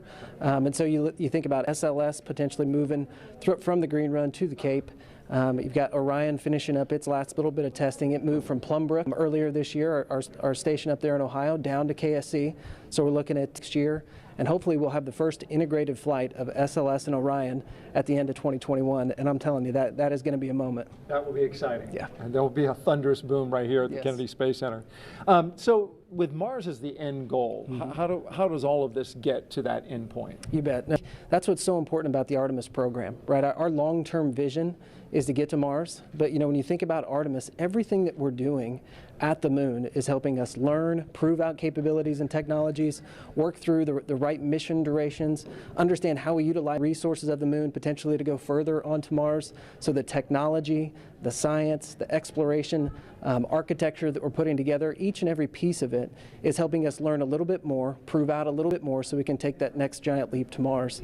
And so everything that we're doing at the moon helps prepare us to move on to Mars. How about the activity in low Earth orbit, Commercial Crew, which is happening today? How does that help us for? I think anytime you're launching humans, you're learning, right? And you're taking what you've learned and you're moving it forward to the next mission. But I think it's really about the business case. If you think about what Commercial Crew is, it's NASA moving from owning and operating hardware to buying a service, right? And if you remember just a few weeks ago, man, we awarded 3 contracts on the human landing system to commercial companies. And so we're hoping that we move to a day where we're actually buying a service to get our astronauts back and forth to the moon, enabling the commercial market to go from low Earth orbit all the way out to Commercial Crew is a great proving ground for that. In case, build those partnerships, and then we get a feed forward to the moon. So it means a lot. This means a lot as we move out. And it's really exciting when you talk about the Commercial Crew, the commercial aspect going to the moon. Right. You're going to be studying those landers to see if they are viable for NASA? This process of, with the commercial providers and NASA engineers going through initial designs right now, looking at the capabilities that they've proposed, and then trying to make decisions on which landing system goes early in 2024, which landing systems are better prepared for sustainability out in the later 20s. And so that is going to be an ongoing process throughout this year and moving into next. So it's going to be really exciting to kind of see what comes out as, hey, this is the lander that's going to take the first woman and the next man to the moon in 2024. Right, so different than the time of Apollo when we went to the moon. Yeah. And that program ultimately came to an end. The idea here, though, is to try to create some... Right, and sustainability, you can get to sustainability if you have reusability, right? And that's what we're seeing with Commercial Crew for sure. But whenever you think about our human landing system, you're looking at a system that we put out there at the moon once we get to sustainability, and it's going back and forth, taking more surface back up to Gateway, which you're familiar with, is kind of our smaller space station we're going to put in orbit around. So we are building an architecture that is going to enable reusability at the moon. Apollo never had that. And so whenever you think about driving down cost and increasing access, reusability, sustainability. To see everything from a very high level at NASA. What's it like for you personally, I'm curious, to be here at the Kennedy Space Center to watch a launch and to just see this amazing facility where all of this activity happens? Yeah, I think sometimes people think since I work at NASA, I'm around this stuff all the time. I'm not, right? I don't get to come down here nearly as often as I'd like. So it's just as exciting for me as it is for anybody else in this room. When you think about all the hard work that our team has put in to get us to this day, to actually come down and be a part of it, it's just overwhelming and incredible. So we're just a little bit excited. All right, Gabe Sherman, NASA's Chief of Staff, we appreciate you joining us today and enjoy the launch. I certainly know you will if we're able to get that one off. We're going to toss this back now to Hawthorne, California. Joining us now is SpaceX's Lars Blackmore to discuss SpaceX's future ambitions, the Moon and Mars. Thanks for joining us again today for a second round. You're welcome. Could you tell us just a little bit about your background and what you do here at SpaceX? Yeah, well, I'm in charge of entry and landing for Starship, which is SpaceX's next rocket after Falcon 9. Before that, I worked for many years on the same thing for Falcon, so one of those landings on a drone ship. Awesome. And speaking of that, what role does reusability play in getting people to the Moon and Mars in the future? Well, it's really all about making human space flight affordable. And what you want for that is a 100% reusable rocket. Now, Falcon is only partially reusable, but Starship is going to be 100% reusable. And we've actually already started working with NASA on using Starship to send astronauts to the surface of the Moon too. Not only that, Starship will be refuelable on orbit, and the combinations will let us send people basically anywhere in the solar system with more payload money than I think people have really been contemplating. I think for the first time we can seriously talk like lunar bases, or what SpaceX cares about most, a self-sustaining civilization on Mars. Right. So what you're saying is I will have an opportunity to get on board one of those spaceships. I very much hope so. Yeah. So speaking of reusability and landing, I know you mentioned Starship will be refuelable in orbit, but what are the challenges with actually landing on a planet like Mars? Yeah, well, you can't land like a plane because the Moon and the Mars either have no atmosphere or have a very thin atmosphere and any runway that someone's built for you. So that's one of the reasons that we do propulsive landing on Falcon, because we want to figure out how to do propulsive landing. That fundamental architecture works on basically any planet. If you have no atmosphere like the Moon, you do a propulsive landing burn all the way. If you have a thick atmosphere, Earth, you let the atmosphere slow you down as you float down, then do a short landing burn at the end. And for Mars, which has an atmosphere but a very thin one, you do something in between the two. Wow. Yeah, that sounds really difficult, and I'm sure there's been a lot of effort put into that. Can you tell us anything about what we're working on now to get us to a point where we can do a landing like that in such a harsh environment?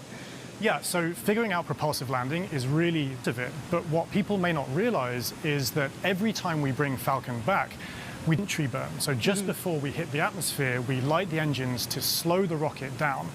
That happens high up where the air is very thin, and it just so happens that the conditions there are very similar to what a Mars landing burn would look like. So even though it takes months to get to Mars, and you can only do it every 2 years when the planets line up, we effectively get to practice Mars propulsive landing every time we come back, including, hopefully, today. Wow.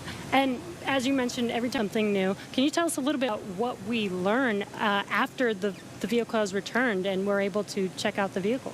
Yeah, so Jessica actually mentioned this earlier, that I talked about how cost is really one benefit of reusability, but reliability is the other benefit. I mean, imagine that you do all this planning to launch and re-entry, but you don't get to see the rocket afterwards. And what we would like to do with reusability, what we've been able to do with Falcon 9, is see the rocket, inspect it, and because of that, we've been able to correlate our models pre-flight to what actually happens when re-enter and land a rocket. Right, instead of just guessing what happened to the vehicle after it's left. Exactly. That is amazing. Well, thank you again for joining us today for a second round. Hopefully the weather works with us today in a couple hours, actually. Let's throw it back to KSC. All right, actually we have Lauren here. Now today's mission opens up the door to one day allowing the general public to be able to visit places like the Moon and Mars. And as you've heard through several interviews today, a really, really important part of that.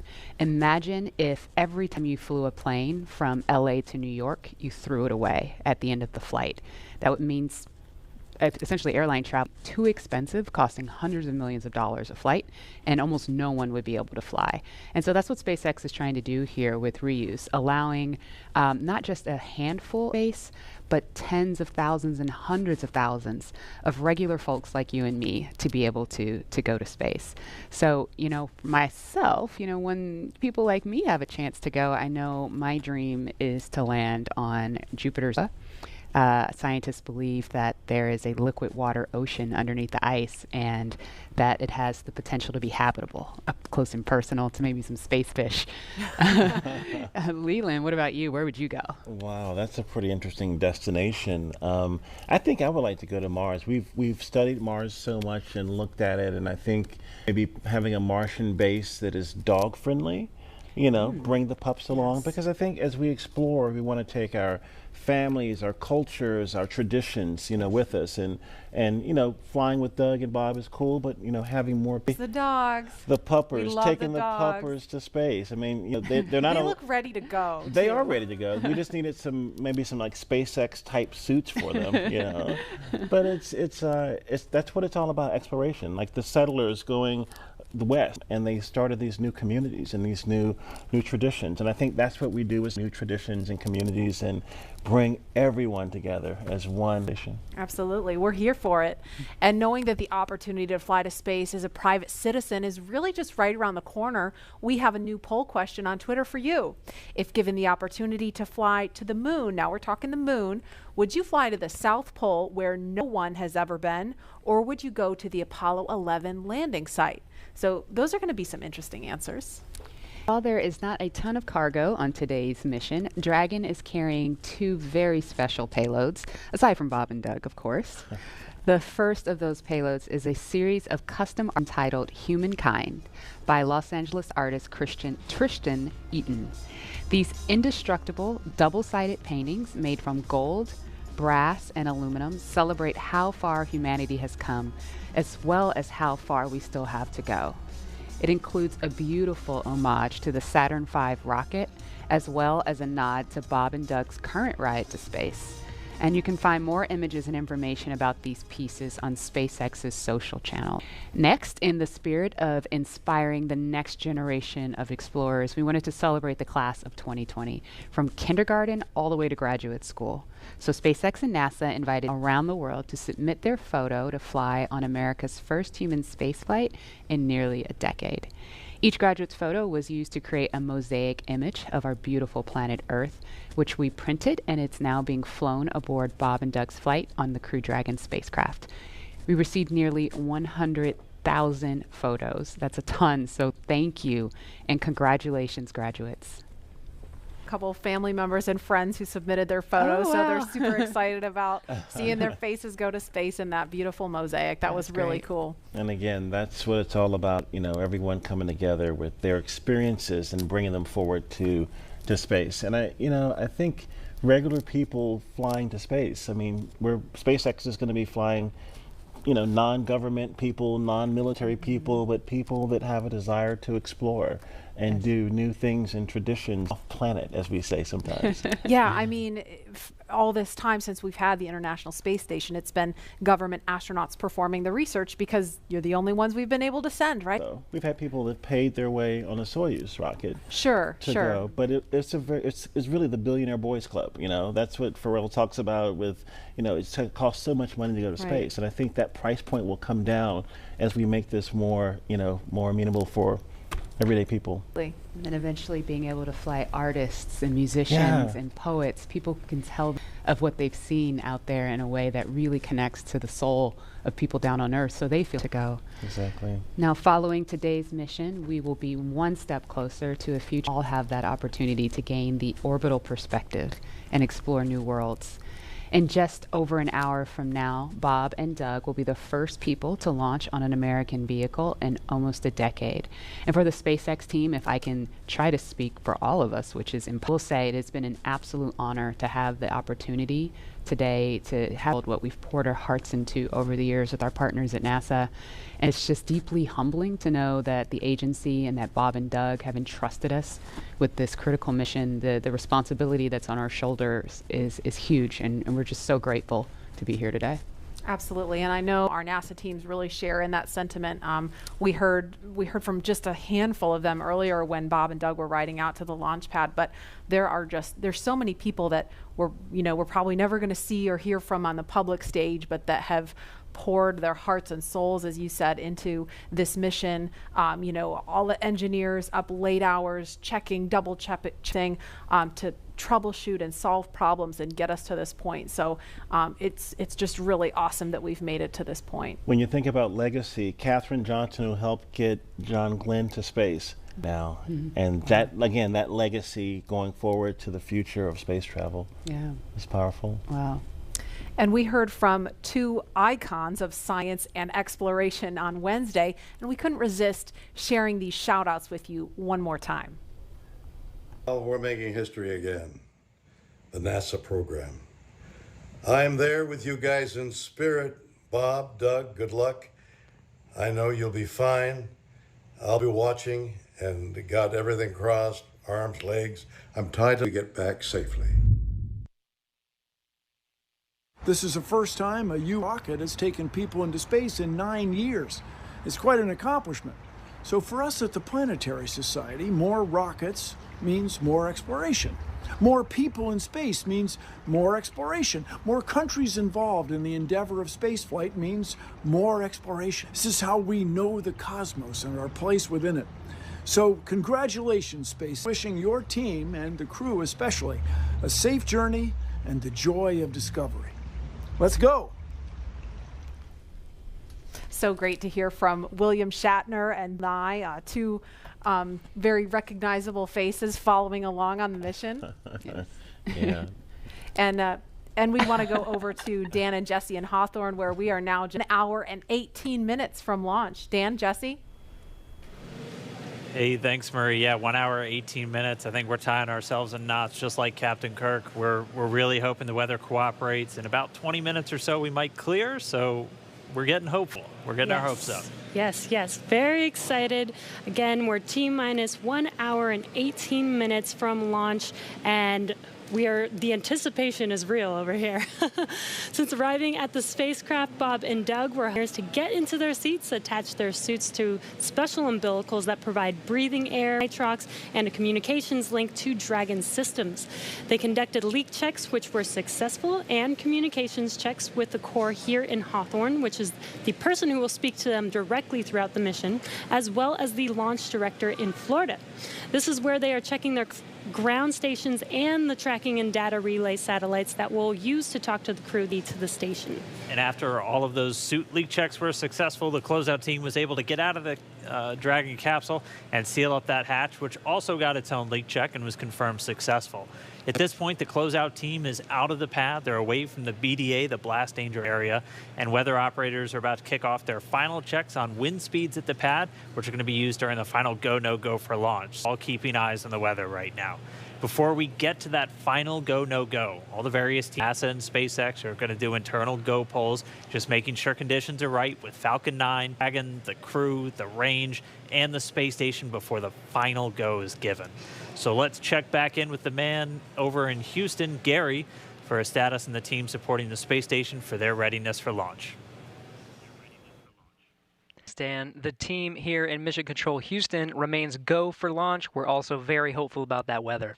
All systems on board the station that are required to be healthy for this mission are continuing to look good. Chris Cassidy is wrapping up his workday, and we'll be watching Bob and Doug launch here in just under an hour. So station power and communication systems are normal. Computers and networks have been checked out, and the cabins and the station cabin's atmosphere and ready to welcome 2 new crew members aboard. Mission Control will be closely monitoring Bob and Doug's flight and checking off milestones for most of the flight, and this very same team will be coming back tomorrow to be ready when Dragon gets in range of the International Space Station and we begin integrated operations and prepare for Dragon's docking. So I'll send it back. International Space Station team here is ready for launch. Go Falcon 9, go Dragon, speed to Bob and Doug. All right, thanks, Gary. If you are just now joining us, you picked a really good time. We're just a little over an hour to launch. And welcome to our coverage for the mission known as Demonstration Mission 2 or Demo 2. Liftoff time still holding for 3:22 p.m. Eastern. Tracking no issues with Falcon 9 or Dragon. Everything good with the range so far. We're just really keeping an eye on that weather. Over the last 3 hours, our crew members, Doug Hurley and Bob Behnken, donned their SpaceX suits in the historic crew quarters suit-up room. After that, they walked out of crew quarters, just as every astronaut to fly from space has done since Apollo 7. And then they were transported over to the pad, where the crew members entered the SpaceX Crew Dragon spacecraft that we're looking in live. Today is a historic launch. It will be the first time a commercially built spacecraft will launch. First time the U.S. has sent people to the space station from American soil since 2011 with the retirement of the Space Shuttle program.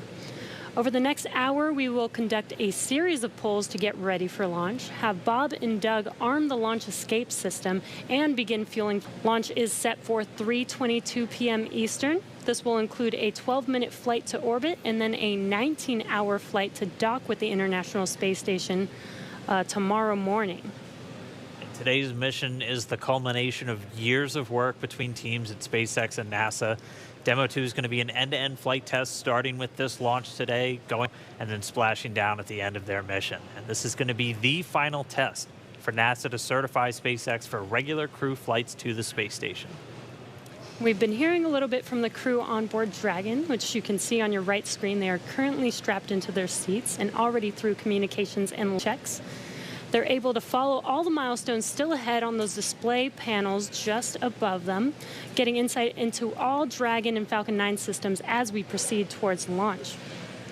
So it's 1 hour and 13 minutes. Let's check in with John I for a status update. What's the update, John?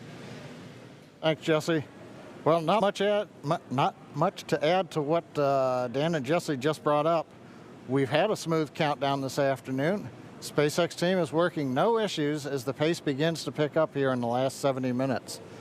On Falcon 9, we did get the team on console. Earlier, you heard the comm checks between the responsible engineers and the crew. The engineers will be making calls on ascent for the crew's benefit, so they want to make sure that they could hear them before we go. The propulsion checkouts of the first and second stages are beginning right now. We're watching them go through the process, opening valves. That check will go for about another 10 minutes, and that'll be our last one until propellant loading. Now the team will assess readiness for launch with a final go, no-go poll at T-minus 45 minutes, and that propellant loading starting at T-minus 35 minutes. Now earlier today, Dragon operators also performed a series of checkouts of Dragon's flight systems. The spacecraft is also currently go for launch. Our NASA crew, astronauts Doug Hurley and Bob Behnken, are currently inside Dragon. The hatch is closed. The SpaceX ground crew has left the tower. The next major event for Dragon is retract to the crew access arm that you can see currently alongside the capsule. That'll happen somewhere between T-minus 45 and T-minus 42 minutes. Now the range is currently clear for launch from historic Pad 39A. The worldwide network of ground stations and the tracking and data relay satellites are ready to support Dragon as it heads into orbit. The weather, that's the one concern. We will get a weather brief at T-minus 1 hour, so just under 12 minutes from now. Currently, the ground and upper altitude winds, that's one thing that we can check as green. At the current time, we did have some rain earlier that appears to have let up, but we are red on conditions for both the electric field at surface levels, lightning, and cumulus clouds. There is an expectation that a forecast that will be coming up at an hour also may give us clearance of those conditions. So everything is focusing now on the weather brief at T-minus 1 hour. All about the final check on the ascent corridor, that's the weather along the Atlantic seaboard in case Dragon had to abort on the way to space. The conditions there have been marginal, but the expectation that it would be good for launch. But we will get all of that coming up here very shortly prior to entering propellant load. Now today we are aiming for a launch 3:22:45 p.m. Eastern Daylight Saving Time, or 19 hours, 22 minutes, 45 seconds unit time. Once we begin loading propellant, there's no opportunity to change T0. So once propellant is loading, we're committed, and we'll get one chance at it today. But currently at T-minus 1 hour, 10 minutes, and 30 seconds, everything except the weather is go for launch. Thanks, John, for that detailed update. We've got an extensive history now of flying Falcon 9, and just last year completed a test run of the mission. We're less than an hour from beginning here today. The purpose of that mission was to demonstrate Dragon's capability to safely and fly to and from the International Space Station. The success of Demo 1 was a really exciting moment, Falcon paved 9, the way for today's started. mission to where we are today. And right now we're getting ready to fly U.S. astronauts from U.S. soil for the first time since 2011. Dragon and Falcon have years of operational experience, or what we refer to as flight heritage. SpaceX has successfully completed 21 flights of Dragon to and from orbit since 2010, including 20 trips to the International Space Station. Not only have we conducted thousands of hours of testing, we've also enhanced and added a number of safety features to Dragon. With the cargo Dragon was leveraged in the design of this new vehicle. It's fully autonomous, which means it can basically fly itself, but also features that full manual capability just in case of emergency. And many of the other enhancements help towards SpaceX's goal of reusability in between missions. So let's take a closer look at these advancements. Standing at almost 27 feet tall, from the very bottom of the trunk to the very top of the nose cone, have two main elements. You have the capsule, which is designed to hold crew and pressurized cargo, and then you have the trunk, which holds unpressurized cargo as well as having a solar array and radiator. And the nose cone at the top of the capsule protects the docking system as well as the guidance navigation control system, or what we call GNC. The nose cone opens for docking and remains attached to the crewed Dragon spacecraft, and that's unlike the previous version of Dragon, and that helps towards our reusability efforts. Completely opposite the nose cone is that trunk. It has attachment points for Falcon 9 capsule, and it can hold cargo. On the very outside of the trunk, one half of it contains a radiator that rejects heat from the active thermal control system into space. That's the white part, and picotiling technology. The other half contains the solar cells used to charge the spacecraft's batteries.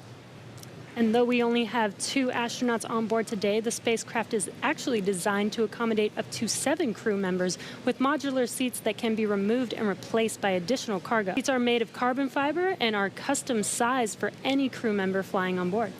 The control panel centered right between the pilot and the commander seats and has those 3 touchscreen displays that gives the crew insight into Dragon and even the ability to operate the vehicle and fly it manually. And finally, our Super Draco launch escape system is a key safety feature of Crew Dragon, giving the crew the ability to safely escape from the time of launch all the way to orbit.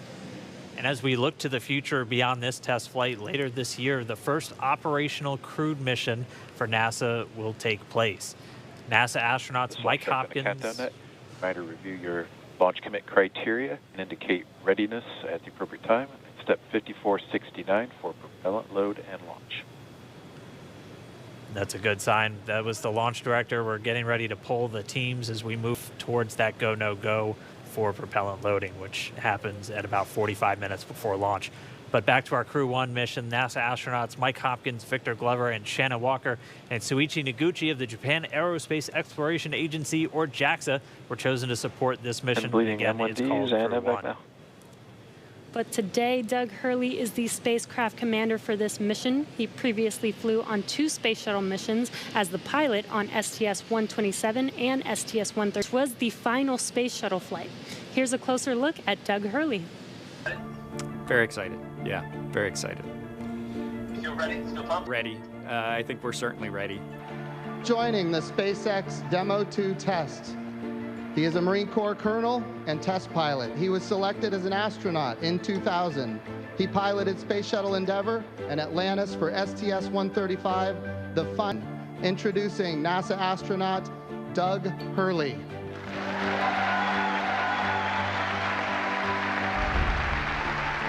It's a life-changing process in so many ways to fly into space. It's just overwhelming in some respects. Just the sensations, the rumbling, the shaking, the acceleration. My name is Doug Hurley, and I'm the spacecraft commander for the Demo 2 mission to the International Space Station.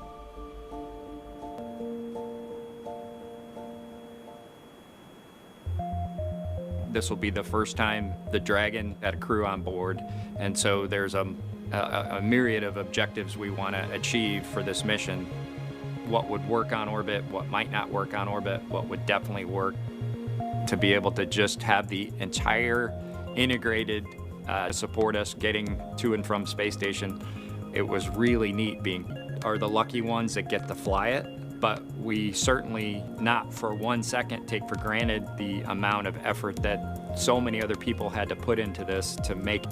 For Doug personally, he's worked so hard, I mean, through his entire life to get to where we are right now.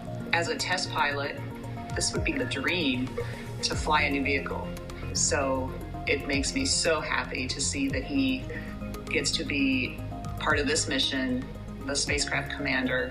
I'm just glad to see his hard work and his dream come true for that.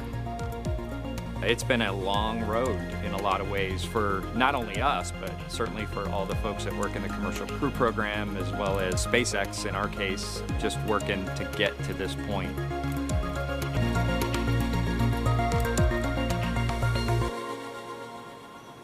And we're a little over 1 hour, 3.5 minutes away from launch. Now let's learn a little bit more about the man sitting next to Doug Hurley inside Dragon, NASA astronaut Bob Behnken.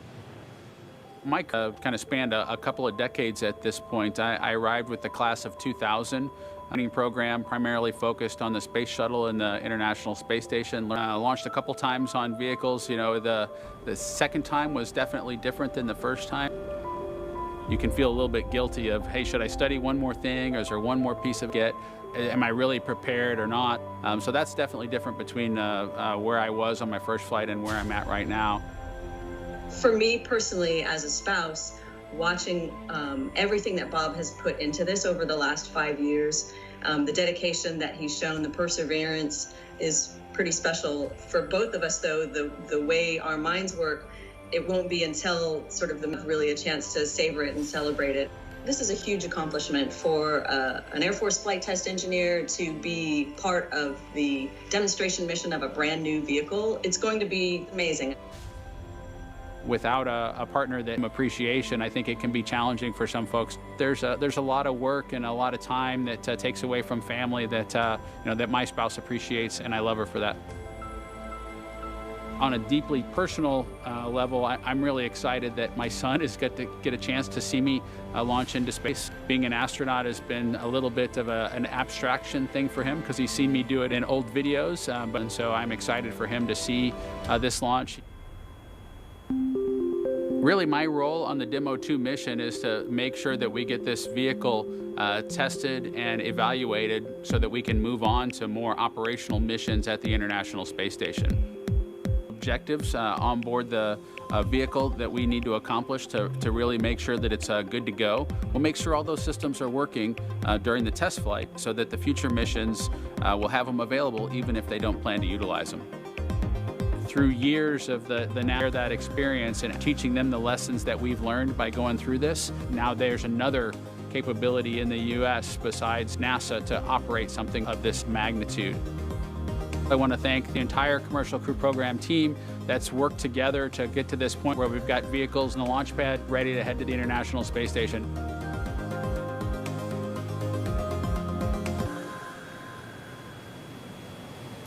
If we look even further into the not-so-distant future, flying on a mission to space will be an option for more people as SpaceX plans to private astronauts on board Dragon.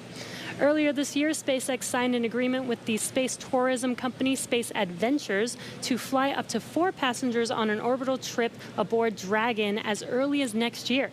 And of course, it's NASA that is making private astronaut mission a possibility. We are looking forward to these missions, and we hope that you guys are all too. All right, we are just 20 seconds away from T-minus 1 hour. This is going to be a really big moment that everyone's going to want to listen to. We're expecting a weather update, obviously hoping that the weather is improving And so we should find out in the next 10 seconds or so. So we're going to stand by for a moment and wait for the Corps to give Bob and Doug a call, and then we'll all hear Dragon, the latest. SpaceX, you are go for section 6. When ready, report go for launch. We'll put it in orbit.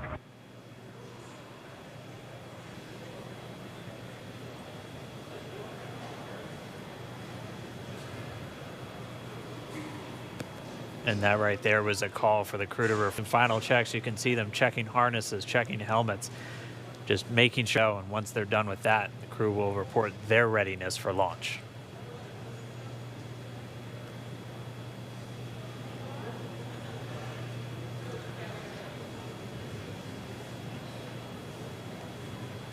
Decimal 4, Bob and I are go for launch.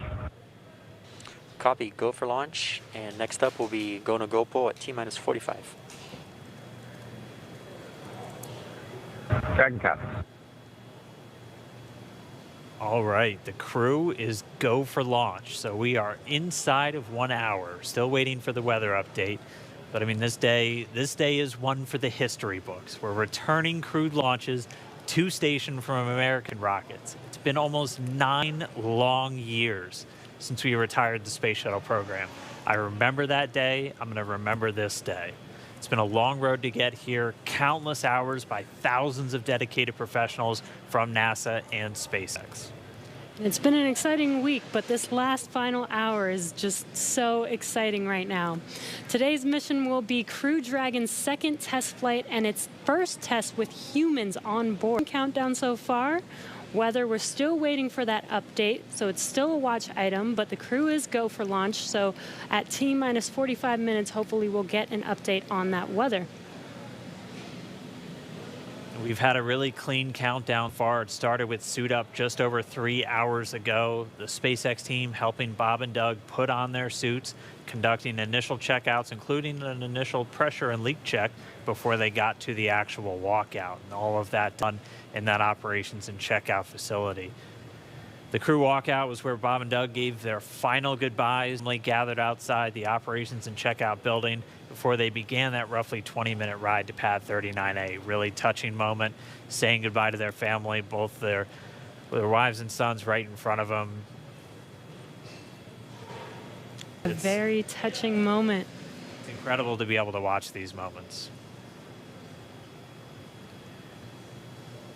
And as they got into their Teslas, we got to watch them ride all the way to the pad, and we got some great footage there.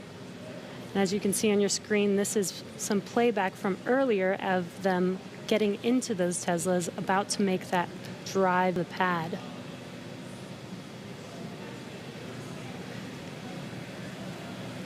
And once they got to the pad, they did take a minute to take in the sights, and they headed up the fixed service structure to begin the process called crew ingress, where Bob and Doug entered.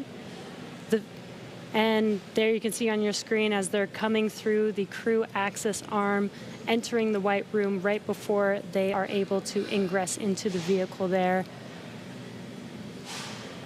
Again, this was from earlier. Yeah, this all from earlier, and as we said, that white room, the last place on planet Earth there before they climb into Dragon for the ride uphill. SpaceX carrying over a tradition that NASA had where that was traditionally the room from Gemini, Apollo, and the space shuttle that last 30 minutes ago. We're back with some live video here. The team was able to close Dragon's hatch with safe inside. So we are under an hour ago. Things are going to pick up as we get close to that go, no go to begin propellant loading and then arming the launch escape system. The crew pull for readiness was completed at T-minus 60 minutes, and the Dragon pull for prop load is coming up here in just about 30 seconds at T-minus 55 minutes. And then following that will be T-minus 45 minutes will be the internal mission control Hawthorne pull, and then the launch director's pull for propellant loading. When we get to about T-minus 40 minutes, the crew access arm will retract, and Bob and Doug will get the call to close their doors and arm the launch escape system. This is the automated system in place that Draco thrusters on Dragon to quickly separate the crew from the rocket, either on the pad or on the ride uphill. And then once we reach T-minus 35 minutes, propellant loading for the Falcon 9 will begin. We got there on Wednesday. We got all the way down to about 17 minutes before launch before we had to cancel because of weather. But we're optimistic right now. Conditions have been improving, and so we're looking to press ahead once again into loading fuel onto that Falcon 9 rocket. Throughout the countdown, we've been getting some incredible views of the astronauts inside Dragon, just making all of their final preparations, some close-up views of theirs as they just are strapped in and ready for launch. The teams often describe that Dragon spacecraft. You can always think of it as a mini spacecraft inside of a spacecraft. The life support, everything that they need, just like the capsule This is on countdown 1. Technical poll is complete. Now proceed into launch escape system arming and propellant load. And there's that call out that the crew is ready. They are ready to load prop onto Dragon. So we are pushing forward towards T0.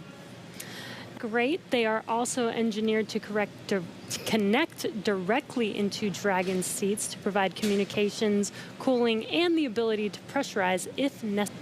All right, well, we did get the call out that the technical teams on the ground are ready for launch escape arming and propellant loading. Again, things starting to pick up, things really starting to feel real. Let's jump down real quick to the team at Kennedy, see if you guys are just as excited. I can't sit still right now. It's starting to feel real.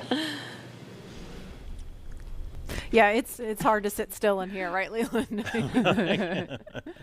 That rocket fuel going within my veins still. I know. It's so awesome when we see them sitting there in their suits. We're less than an hour away now. So far, things look like we might make it. We might make it.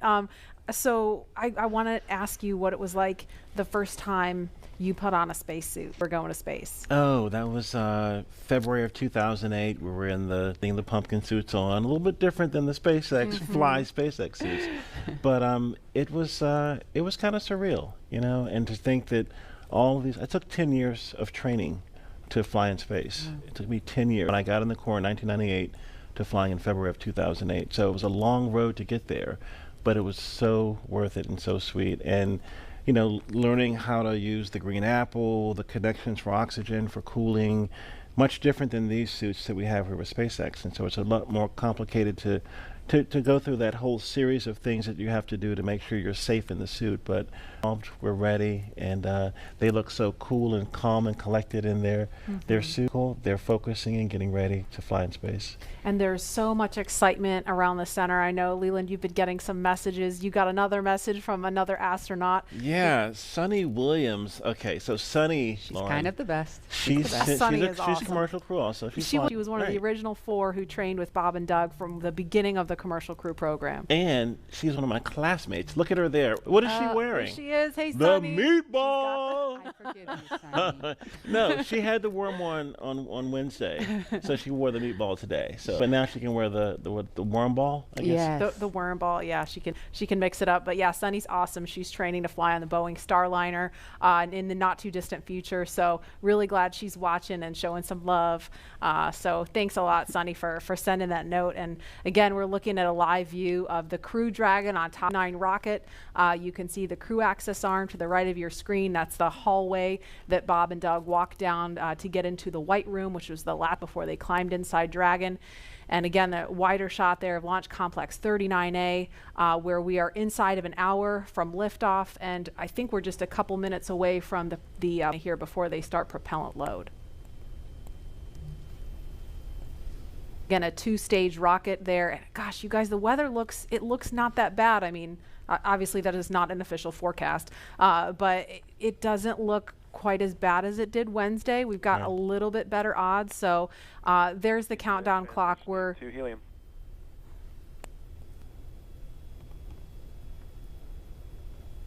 going to pause to listen to that comm.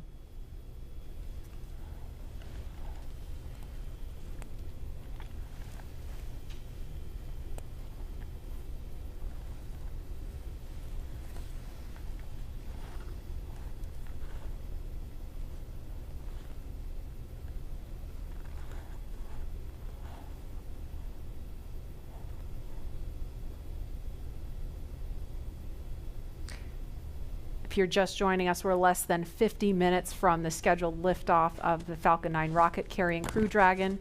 And if we update on weather or polling, we will pause to listen in for that. But if things go as scheduled, we should be hearing the launch director verify go for propellant load at about T-minus 45. Hawthorne to carry the ball. John Insprucker or Jesse, are you there? This weather is go at this time. Dragon copy, go weather. And there you heard that call out. So far we have good weather. We are go for launch today. This is getting really exciting. I don't know about you, Dan, but now. Yeah, we've been waiting for those words since Wednesday. Oh, and yeah. we did hear a call to the crew, just in case you missed it, that they were only tracking one final weather constraint. It was the cumulus cloud rule. They were expecting it to clear up within 10 minutes, and it's cleared up now. So we are currently go on weather. Yes, and it's been pretty incredible to be so close to launch, and leading up to this point has been pretty incredible as well. Been a partnership between NASA and SpaceX. We've been working together since SpaceX cargo to the International Space Station, now getting ready to launch crew. And we've been really fortunate to work with not only a lot of international partners on the International Space Station, but a lot of there's really a room in the control room. We'll be closing doors here once we start with propellant load and at bio brakes. Please go ahead and the launch director just getting the teams ready. We'll be coming up on that propellant loading again. That starts at about 35 minutes prior from now. There's going to be a go no go coming up really soon. So let's go over to our man John I for the latest. John. It's T-minus 47 minutes, 20 countdown. As you just heard, the launch director and launch team are preparing for the readiness for launch poll. Now, the launch director is currently checking with Dragon mission director, NASA launch manager for their readiness. And actually, it sounds like everybody is good there. The launch director will then, the team, he'll tell them the poll is open, and the 13 members of the SpaceX launch team will be electrically polled for their go to load propellant, as well as continue all the way to launch. Now, we will hear that poll results and a briefing from the launch director at about T-minus 45 minutes. The good news right now is that the weather is go. Conditions that were red shortly a while ago at T-minus 1 hour have cleared. We're, as the weather forecaster said, cautiously optimistic. Currently, countdown. the probability... Poll is complete. We're go for propellant load. Well, we got an early call out there. And launch control clear to retract the access arm on time. After that, arming access arm retract at T-minus 45 minutes. Got an early call from SpaceX launch director Mike Taylor that the poll is go. You also heard the direction T-minus 42 prepare for retract of the crew arm. As we hear him up and let you listen in, but right now, weather for liftoff, ground level winds are good, miles an hour, well within limits. Upper altitude balloons show that conditions are, the red weather conditions have cleared up, the last one being cumulus clouds. And the probability of violation is set at 30% right now. So that's 70% chance of good weather. We're continuing to watch. There is about a less than 10% chance of light. Also watching the abort corridor off of the Atlantic coast. In case, for example, at stage separation, Dragon had to abort into the ocean. The conditions there are acceptable. There has not been lightning lately. The weather, winds are good, light rain. It is go, but NASA is going to continue to watch those conditions. T-minus 45 minutes and counting. Reminder on hold and launch escape protocol. For non-urgent no-go conditions, brief the CE or LD, and they will approve aborting launch auto-sequence and proceed to launch abort. For urgent issues affecting the safety of the operation, operators shall call hold on the countdown net. Launch control will immediately abort the launch auto-sequence and proceed to the launch abort auto-sequence. Advise launch director whether structural break or fire is imminent or occurring for Dragon manual escape. A reminder on fire alarm instructions. In the event of a fire alarm, key operators previously briefed will remain at their post while the alarm is evaluated. In the event that personal safety is threatened, evacuate to the south-facing emergency exit, which leads directly outside. At this time, weather is go for launch. You can see on the screen T-minus 40, We're T-minus 44 minutes, 5 seconds. Crew. SpaceX launch director is giving a final brief to the crew. And we will be beginning propellant loading at T-minus 35 minutes. So right now on Falcon 9, ready to get into propellant loading. Dragon, crew, getting configured, set up. The arm is pulling away. The range is go for launch. They continue to monitor the air and the sea space. Everything looks good. And we finally have gotten green across the board on the weather conditions, but we can't take a deep breath quite yet. We're going to have to watch the weather all the way down to T0, both here at Kennedy Space Center and out in the Atlantic in the abort zones. Now earlier we saw many of you following the launch from the United States on our hotspot map. Now that we're inside an hour, we're seeing large numbers of folks logging on, tuning in from coast to coast and around the world. So we'd like to know, is this your first time watching a launch live, not counting Wednesday? If not, how many have you seen before? Tell us using the hashtag LaunchAmerica from your favorite social media platform. And with that, at T-minus 42 minutes, 50 seconds, and we are counting down for an on-time launch. Let's send it back over to Kennedy Space Center as the action begins to pick up on the pad. Dragon, SpaceX, your goals visors and arm launch escape system. We will put section 7 in work. Visors come in close.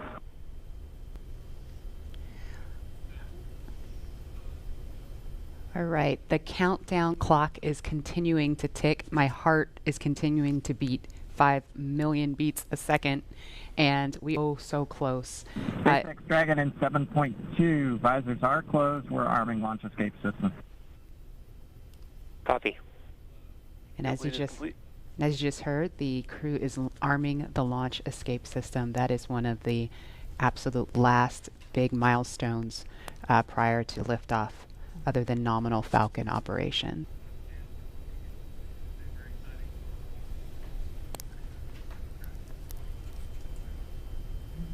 So just a minute ago, we saw the crew access arm retract, and obviously we just heard on the comms, Bob and Doug getting ready to arm the launch escape system. That is something that protects them all the way to orbit. So when fueling starts at about T-minus 35 minutes, so just over 6 minutes from now, they will have the capability to abort, to separate from Falcon, or even after liftoff. That's a critical safety capability. And we are going to go over to Hawthorne now to take us through these next minutes. Jesse? Section, switch in to nitrogen. Switch in to nitrogen. And we did hear that call out that they are arming the launch escape system, so very exciting. SpaceX has designed Crew Dragon and Falcon 9 to be the safest system ever flown. So we brought back Nick Picone, SpaceX's Nick Picone, to talk more about this again. Thanks for coming back and joining us today, Nick. Jesse, happy to be here. Still monitoring the launch here with our recovery and ground operations teams. Awesome. And Nick was our mission manager for our in-flight abort test earlier this year, and now we're team. Nick, on Wednesday you talked about the launch escape system. Could you just give us a brief summary today for those that are joining today? Sure. So the launch escape system, again, is our ultimate safety feature to keep Bob and Doug safe in the event of a major Falcon anomaly on the pad. The system is designed to automatically fire if either vehicle detects a dangerous condition developing. And if that happens, Dragon will use its 8 Super Draco engines to push the capsule off and away to a safe distance away from this Falcon. This ability is absolutely critical. It's what keeps the crew safe, and we're now active and armed on the pad with it protecting the crew. And as you mentioned, the launch escape system allows the Dragon to separate and get away from the vehicle. I believe it goes into the ocean. What happens after and safely in the ocean? Correct. So for most of our failure modes, the successful end state is Dragon deploying parachutes, splashing down safely in the ocean. But since all the vehicles on the pad or anywhere in flight up through orbit, it could be splashing down right off the coast of Cape Canaveral. It could be splashing down thousands of miles away in the North Atlantic. If that happens, to make sure we can get to Bob and Doug as quickly as possible, the Space Force's 45th Space Wing, Task Force 45, has pararescue teams staged and ready all around the world, ready to drop in and And you mentioned that And you mentioned that the launch escape system will keep them safe all the way up to orbit. What other options are there after Dragon is in orbit? So if for any reason we're unable to dock to the International Space Station, we have several pre-planned return trajectories down to a splashdown point close to shore, where NASA's recovery forces will be waiting to recover them. It'll look like an otherwise totally normal recovery operation, except for the early end. This operation is something we're doing with one of two identical crew recovery ships. We do that because the landing sites, we want to maintain as much flexibility as possible. There could be changing weather conditions that bring down one site and leave the other one up. So we have those two identical ships, one from Mexico, and our space operations team can redirect the spacecraft to go to whichever site is the safest option for the crew at that time. And with the vehicle, in almost any scenario, it sounds like the vehicle will land into the ocean. And it may look like a gentle landing into the ocean, but it's a pretty dynamic event happening. And you mentioned there are teams that are ready to go and rescue the vehicle and the astronauts on board. How do you personally, with so many different scenarios that could happen? Sure. So we're lucky to have had about a decade of recovery experience with Cargo Dragon 1 in our previous trips to the International Space Station. That, along with our booster recovery missions, we've got a great team of recovery operators here who have a lot of offshore experience with our spacecraft. The system, though, that we took that experience, we built up a new crew recovery ship, two identical crew recovery ships, I should say, with lessons learned baked into the design of that ship and the operations. These new ships have complete medical facilities, an operational redundant communications, power, and propulsion to make sure they're robust and ready for anything we encounter offshore. We've also done tons of training exercises with the SpaceX team, the NASA team, and the rescue forces I mentioned earlier, practice recovery emergency scenarios where we have to get the crew out of the capsule while they're still in the water, as well as those helicopter evacuations, taking off and landing from the pad many times so that we make sure the team is ready to do that. They're all staged and ready. They feel ready to support, and will be ready to call on us if anything goes wrong today. Awesome. It sounds like Bob and Doug are in some really good hands and will be safe no matter what occurs on the vehicle. So thank you, Nick, for joining us again, for walking us through all of those details. I hope you're just as excited as we are for a launch coming up here very, very shortly now. So we're going to send it over to KC to Lauren. Thank you, Jesse. So as you just heard, fueling is about to begin at T-minus 35 minutes. We are about 50 seconds away from that. And so we're getting really, really close to the first launch of astronauts into orbit from American soil since 2011. The launch escape system is armed, which, as you know, happens before fueling. And Dragon propellant load, that's the propellants that are inside of the Dragon capsule, not the rocket. Prop load for Dragon took place weeks ago and just a few miles down the road in what we call Dragonland. And those propellants, they are MMH, or monomethyl hydrazine, which is that we use, it's hypergolic fuel, and NTO, or nitrogen tetraoxide, that's the oxidizer. Those two come together and they ignite in space to propel the vehicle. A TTEB, or a third thing to ignite, because hypergolic propellants don't require it. You just need the fuel and the oxidizer. And as you just heard, propellant load has started on Falcon 9, and that's awesome. All right, so that bipropellant system, Dragon. So Dragon has 12 service section engines in each, so there's 3 in each quad, 3, 3, 3, and 3. Those are used for on-orbit maneuvering for Dragon. 4 additional Dracos that are underneath the nose cone for large Delta V maneuvers that the vehicle will perform. But the engines that Nick Picone was talking about earlier are Super Draco engines. We have 2 in each quad of the vehicle, so 8 total. And those are bigger engines with a high flow propellant system, and those are what lift Dragon off of Falcon 9 in the unlikely event that requires us to get off of Falcon. Now, you probably remember, let's see, a Mercury, Apollo, Soyuz, they have that big pointy tower, the launch escape system for those vehicles. It's actually just another on top of the spaceship that lifts the vehicle off. In the case of Dragon, our escape system is integrated into the vehicle completely. And so that's one, just better from a one less thing you have to jettison every single flight. But it also allows us to have escape capability from 4T0 all the way through to orbit. And so even if the very last two, while we're in space, we could actually escape to orbit. So yeah, that's the escape system for little baby Dragon here. Thanks, Lauren, and thanks for walking us through that, because I think it's really important that people understand that critical safety capability, and that's the whole point when we hear that launch escape system is armed. What that means, they can separate from Falcon 9, shoot up into the air, and they can splash under Dragon's parachutes, and it was designed to do that. So now that fueling is underway, it's been going on for about 2 minutes now, so they have that safety capability ready to go on standby in an instant if they need it. And so we want to go over to Hawthorne from John Innsbrucker. John? Send fuel and stage 2 fuel, all flow rates.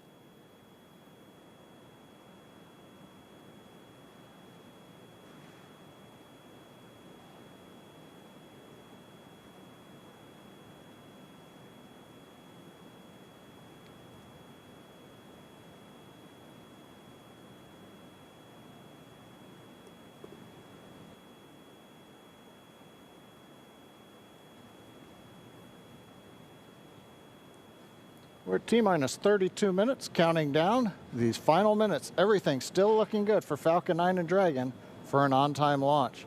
Falcon 9 did begin propellant load at T-minus 35 minutes at planned. Now on the Falcon 9, we use a fuel and oxidizer as the propellant. Fuel is commonly known as RP1. That's rocket propellant grade 1 kerosene. The oxidizer is densified liquid oxygen, also called LOX. Densified means it is kept much colder than typical for launch vehicles. This allows for more oxidizer to be loaded into the first and second stages. Now with the fuel and oxidizer on hand, we need an ignition source to complete angle, as we call it. For this, Falcon 9 uses a fluid called T-Tub. It ignites in the oxygen and gives off a green colored flame. Now it's hard to see on the first stage ignition due to the water that'll be spraying on the pad, but you might just see the green flare as the second stage engine ignites following stage separation over 2.5 minutes into flight. Now currently first stage fuel tank is about 10% full. The first stage, as a reminder, as you look on the left side of your screen, stage is the long white cylinder at the bottom, topped off by the black cylinder. So over 2/3 of the rocket is that first stage.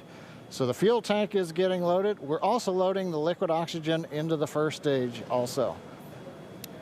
The second stage, which is the top 1/3 between the Dragon and the black cylinder, that's the white second stage, that is being loaded with fuel right now.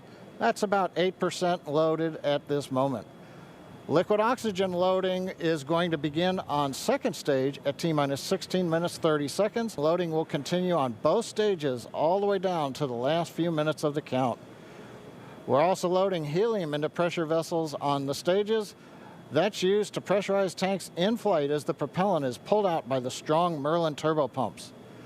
On board the Dragon spacecraft, astronauts are monitoring systems while the propellant is loaded into Falcon 9. While we did them with sounds that we had recorded on board, they've been through most of the propellant load and they are now experiencing those sounds and vibrations. Stage 1, the grab range helium load continues started. to report no problems. They are go to support launch. Weather, the last of the red conditions cleared up about 15 minutes ago. Everything is marginal but acceptable on the weather. We'll continue to watch all the countdown. Now, as a reminder, today we are now into an instantaneous launch window. Now that we've begun propellant, here a hold for any reason, we'll have to stand down and target our backup launch opportunity tomorrow, May 31st. Thanks, John. For Demo 2, Bob and Doug's flight to station will take about 19 hours, and their journey is fairly similar to the trip our cargo Dragon makes back and forth to the International Space Station. Two noticeable differences, and that's docking and splashdown. And as we await team just under 29 minutes from now, the ground operations teams are doing a series of to make sure Dragon and Falcon 9 are both continuing to get live views inside the capsule with Bob and Doug, and you're now also looking in firing room 4 down there at the Cape. Once we hit T0 and a successful launch occurs, we will watch Falcon 9 and Dragon make their ascent until the Falcon 9 first and second stage separates and sends Dragon on its way to the space station. And at this point, mission operators will prepare Dragon for on-orbit operations, where the vehicle will execute a series of burns that gradually raise its orbit to align more closely with the space station, as you can see in this animation. And just after putting Dragon into the same orbital plane as the station, the teams will get ready for Dragon's approach and docking maneuver. The next Dragon will make its approach and actually dock with the space station. And this is a very different process from what we've seen with Dragon cargo deliveries in the past, which use a process called berthing. Berthing requires a spacecraft to approach the station and then stop so a crew member can maneuver the station's robotic arm to capture the spacecraft. Docking on this version of Dragon can be done autonomously with no crew on board the station. It's typically a faster process, both when arriving and leaving, but it does still require pinpoint accuracy to approach safely. Once captured, a spacecraft then gets attached to a common mechanism, same type of port that we use to connect each of the modules on the station together. Sort of a process, but the hatches are significantly larger than the docking ports, which makes them perfect for cargo items. Dragon will spend up to 120 days docked before preparing to return home. Following successful completion of Dragon's test objectives and cargo loading operations, the crew will close the cabin, perform final system checks, and configure the vehicle for undocking. Once the automated undocking complete, Dragon will complete 2 departure burns using its Draco engines, pushing it away from the space station. And then next up on the trip, deorbit entry and landing, or splashdown, which is going to cover all the operations following that final departure maneuver. That's going to include events like the trunk separation, closing of the nose cone, a deorbit burn, and then eventually as they get into the atmosphere, the deployment of the drogue and the main parachutes, and all of that ends with splashdown right off the Florida coast. At that point, teams from SpaceX will move in with their recovery ship, grab the capsule out of the water, and work to get Bob and Doug out of Dragon after a successful mission in space. So we are 26 minutes away from launch. Fueling of Falcon 9 is continuing. Let's check in one more time down with the team at Kennedy. Murray? All right, thanks, Dan. We are so pumped right now because things have cleared up and it looks like we might actually do this today. If you're just joining us, minutes 46 seconds and counting from the first launch of astronauts to the International Space Station from U.S. soil in 9 years. This will mark the beginning of a new era where more people will be able to fly to space than ever before. And we want to share with you the results of a poll we asked a little earlier. If you could go to the moon, now it's not where the astronauts are going today, they're going to the space of the moon. Would you rather visit the South Pole where no one has been before or the Apollo 11 landing site? And it was a pretty even split. We had 6% of you say you would go to the moon's South Pole, and 54% of you would go to the Apollo 11 landing site. I kind of side with the Apollo 11 landing site because I'm a history buff and I want to see where Neil Armstrong and Buzz Aldrin set foot. So I don't know. What do you guys think? Lauren, which place would you go? I'm with you on that one. And I would love to go see that flag there and the footprints there. Still be there, right? There's no wind up there. Should still be there. Leland, how about you? I think I'm with both of you because it's just like, you know, the classic. Yeah. Going to the classic spot, and that's where all that inspiration came, even though I was an antenna engineer not seeing it, but and hopefully maybe it wouldn't have to be one or the other. That's true. Exactly. Yeah. I mean, we're going to learn more from going where we've never been before. Exactly. And so we need to go to the South Pole too. Yeah. And we are thrilled to see all of you following along online. Thank you for answering our poll. And we're going to go over to Tahira, who's been monitoring all the action with less than 25 minutes to go. Tahira, I'm sure things are heating up online. Hey, Marie, I mean, you're completely right. Now that we have that go for launch, people are on the edge of their seat right now, waiting on this historic moment to take flight. As you can see, photos are still coming in of just everyone around the country showing their excitement for this launch. And it's really been a touching thing to see how everyone's kept this excitement going Wednesday's first attempt. So we just took a look at numbers, and we are now over 3 million people tuning in for this historic launch. And so for me personally, I just want to wish Bob and Doug the best of luck. This will be my own first time watching humans lift off to space from the United States, and it's just going to be a super emotional moment. For that, Marie, back to you at Kennedy for these last minutes before launch. All right, Hira and Leland, we got 23 minutes and some change to go. What do you think Bob and Doug are feeling right now? I think, you know, they're very calm, cool, and collected. I think they're thinking about what are the steps that I have to take if a malfunction or something happens. And so the nominal stuff is automated, but if something happens where they have to intervene with those touchscreens, that's what they're thinking. Mm-hmm. And we're just inside 23 minutes now. So on Wednesday, we were 5 minutes further in the countdown when we heard that call, and the weather was still very touch and go at this point on Wednesday. But today, it at least for right now, I don't want to jinx it. I'm afraid to even say it out loud, but it looks better today. Yeah, and it feels like, whew, I'm feeling it a lot more than I did on Wednesday. Right. And, you know, speaking of Bob and Doug and them being really calm and cool and collected, haven't had the opportunity to be in meetings with them and to watch them train. All of my friends who work with them every single day, the feedback is always just what great people they are. Right. Mm-hmm. And just how, not just bright they are, but just good people. Right. And around the office, we often refer to them as the dads. They're the dads. They're dads. They are dads, and we've met their families. And when you see people on that very personal level, it starts to mean so much. They are a part of our team. You know, they're not a customer. They're our team. They're not a payload. So we're just so excited to see the dads up there today. Yeah, go dads. Yeah. All right, we're going to go send it over to Gary for an update from Houston. Gary?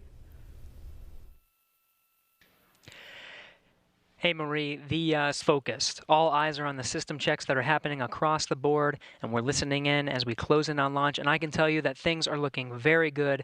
Chris Cassidy will be watching from the International, flying over the Pacific Ocean. It's heading to cross right over the launch pad. We might even get some good views from the station. Hope to be capturing those. We'll have the launch view on the big screen up front, and everyone's excited to see our 2 crew members on their way to the International Space Station. But before we get to it, from the entire flight operations community here in Houston, it's always exciting to be doing something and history-making with station operations, and we can't wait to see our team members Bob and Doug in low Earth orbit and heading to the International Space Station. That's it from us here in Mission Control Houston. I'll send it back over to the team in Hawthorne for the latest happening there. John. 20 minutes, 30 seconds. We're continuing to count down. Everything is still looking good for launch of Falcon 9 and Dragon. 22 minutes, 45 seconds after the hour. Stage right 2 now on the RP1 right-hand load is complete. side, you can see a large white cloud coming off of the strongback. That is normal.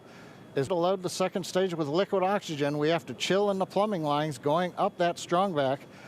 And so as we relieve pressure, the moist, humid Florida air condenses around it, and that gives you the cloud. So that tells us that things are actually on schedule.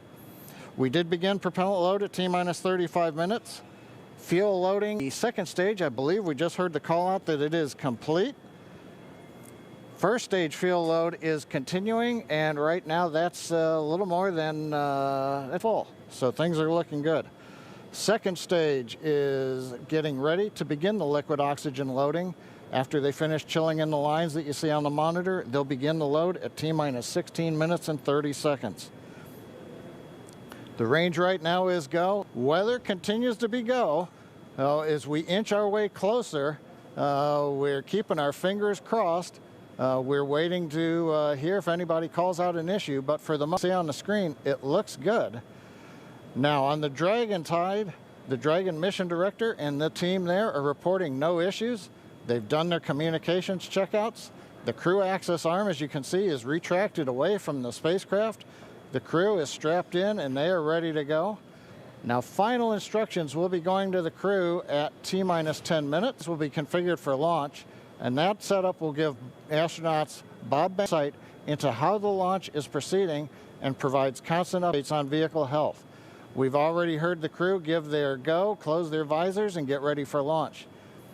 For Dragon, it'll enter terminal count at T-minus 5 minutes. When it transitions to internal power, we'll hear callouts on the countdown net as we get close to 0 and to liftoff.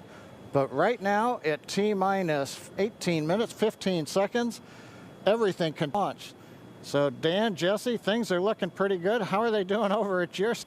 Things are great from about 15 feet away from you, John, and honestly, things are looking there. We're seeing a lot more blue in the sky. Green is the color we want when we're talking about right now. So we're continuing to count down. We are under 8 minutes away from liftoff. Again, it's an instantaneous liftoff it's going to be 12:22 and 45 seconds here on the West Coast, 3:22 and 45 seconds over on the East Coast there in Florida. Just a reminder, it's going to be about a 9-minute ride up to orbit for the Falcon 9 and Bob and Doug on board Dragon. It'll be a 2-stage flight. So we'll see the first stage fly until we hear MECO, or main engine cutoff, about 2.5 minutes into flight. After that, the second stage will take over and continue to power them the rest of the way. Second engine cutoff comes in just under 9 minutes at about 8 minutes and 44 seconds. Following that second stage job, it'll continue to coast for about 3 minutes. It'll do a slight attitude adjustment and null out any rate, so make sure it's not in any kind of a spin before they do separation. So that's when the Dragon spacecraft will physically separate from the Falcon 9 vehicle and Bob and Doug will be flying free. It's about a 19-hour ride if we launch today on time. So that means Bob and Doug will get on orbit. They'll have a number of burns, or those firings of those Draco thrusters that they'll do over Stage 2 LOX load started. We hear the LOX. The liquid oxygen load has now started on Stage 2. Doing a series of burns on the way uphill towards the International Space Station 5, spread out over the first 16 hours or so of their flight until they get much closer and it's time for that approach and docking. And we are expecting that with an on-time launch to happen today. That'll be coming tomorrow in the afternoon. All right. Now that we're under 16 minutes away, we have a special guest joining us. I'm going to toss it over to Jesse. We are T-minus 15 minutes and 45 seconds from liftoff of our second demonstration mission today, and we have the honor of having SpaceX's President and COO, Gwen Shotwell, join us. Thanks, Gwen, for coming out and taking a few minutes to chat with us. Thanks, Jesse. We know you've been on console. How's the countdown been going so far in there? Countdown is clean today, just like it was Wednesday. We did clear the weather hurdles sooner than we did on Wednesday. And the only thing we're watching right now is downrange, the staging location. Of course. But we will clear that hurdle at T-minus 7 minutes. Awesome. Great. Very exciting. Now I'm going to throw it back to 2012 because you were on console for Dragon when it was first making its way to the space station. How does that experience compare to today? Stage 2 LOX is on the DPs So I was nervous anomaly. then. I stopped getting nervous for launches. Today I'm nervous again. Super nervous. Stomach and throat. Understandable. Fantastic day today. I'm really excited. The team is pulled together. It's such a professional operation. And when I say team, by the way, I mean SpaceX and NASA. These folks have been working incredibly hard and have done a fantastic job. Yes, and we are all so excited. Back inside of Mission Control, but is there anything that you wanted to say before liftoff to SpaceX? Well, I want to thank NASA, of course, for their generosity and their help with getting to this place. I want to thank all the SpaceXers who have come together at a moment in history. And I want to thank Elon for hiring me. We thank Elon for hiring you as well. Thank you so much for joining us. We'll let you get back to Mission Control. And good luck with launch. Godspeed, Bob and Doug. Well, we are so excited. We are just a few minutes away from countdown. So we are going to turn it over to Dan and John for the final minutes in terminal count. Take it away, John. T-minus 13 minutes, 30 seconds, continuing to count down. We're continuing to load fuel onto the first stage. That should finish up in just about 6 minutes. Fuel is completely loaded on the second stage. That's closed out. And we are continuing to load liquid oxygen on both the first stage, the liquid oxygen load beginning on the second stage just about. We are also loading cryogenic helium into the storage vessels on the first and second stage, getting in the last little bits of helium when we keep it cryogenified. That gets us, just like we do with liquid oxygen, the maximum amount into the storage volume so that we can get the most performance out of the vehicle. Right now, we are in a fairly quiet state on the vehicle. Ground pumps continuing to put the propellant in to first and second stages. Next significant issue callouts that we're going to hear will probably be inside the T-minus 10 minutes when they talk to the crew. We'll listen for that. But at the moment, everything continuing to look good at T-minus 12 minutes and 20 seconds.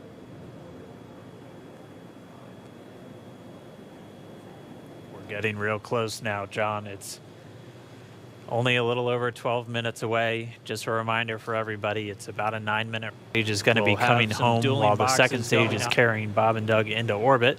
But obviously, we'll be keeping an eye on our astronauts the whole way uphill. Some of the calls that you'll be hearing, as there will be what we call performance calls over the Dragon to ground the entire way uphill.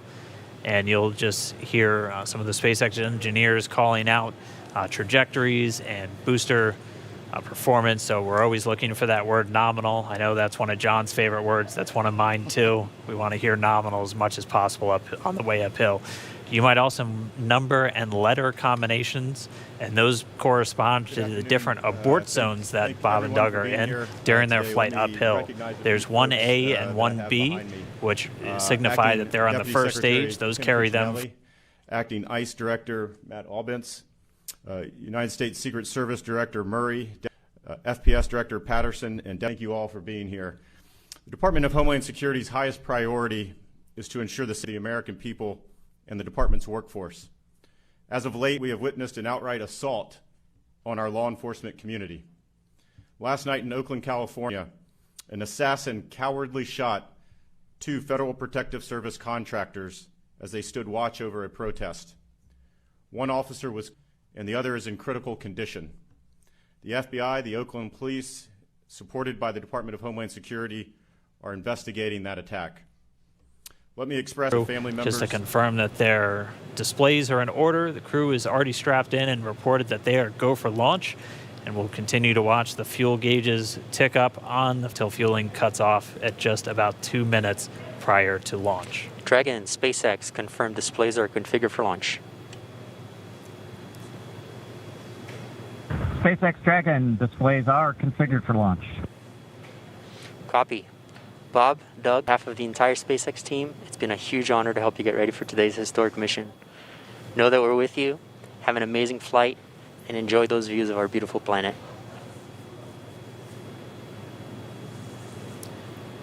Thanks, Jay. It is absolutely our honor to be part of this huge effort to get the United States back in the launch business. We'll talk to you from orbit. Thank you.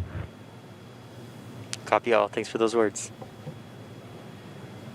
The SpaceX Corps, so again, that voice that's going to be talking to Bob and Doug throughout their mission from right here in Hawthorne, just offering a few quick words. The crew did confirm their crew displays are configured for launch. We are coming up on 9 minutes and counting.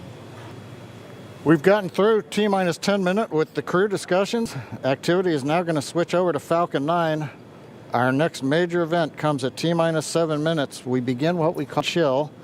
Pre-valves will open. Those currently separate propellants on the first stage from getting down to the Merlin engines.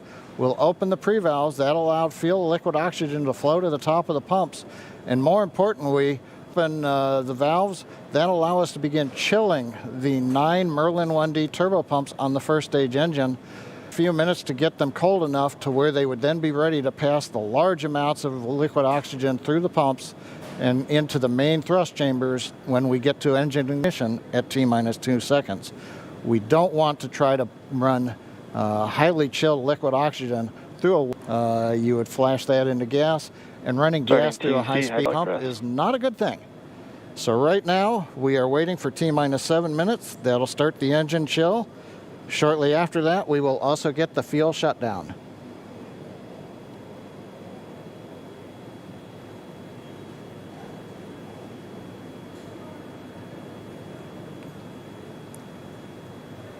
Listening to the SpaceX launch director in the background there. As I'm T-minus 7 minutes as we start the chill, we will also get into the final topping off of stage 1 fuel, and then the fuel load will complete.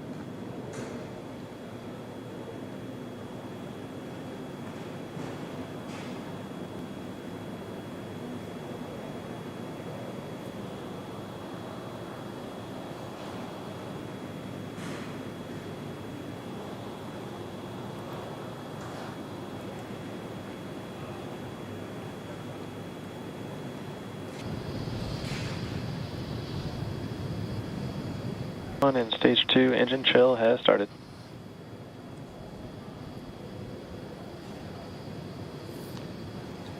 We've heard the call out. Stage 1 engine chill has started to the crew so that they've got situational awareness. As I mentioned, the pre-valves are open.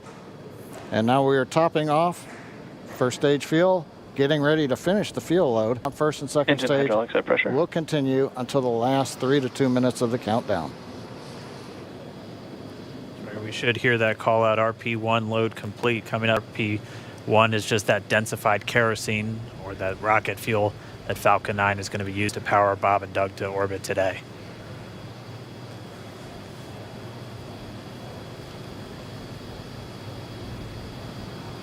And stage 1 fuel is closed out.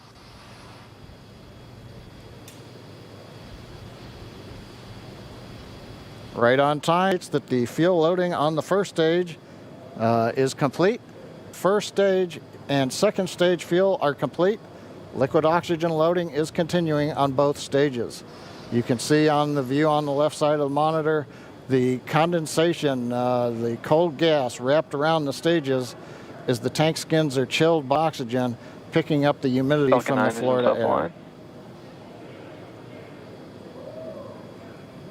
It looks like at this moment we're a little more than 90% full on the oxidizer on the first stage, ticking up towards that 80% mark on the second stage. We'll be counting down all the way till about 2 or 3 minutes, as John and I just said, until everything is loaded, and then we will be go for launch. Dragon has transitioned to configure for terminal count. Vehicle tanks pressing for strongback retract.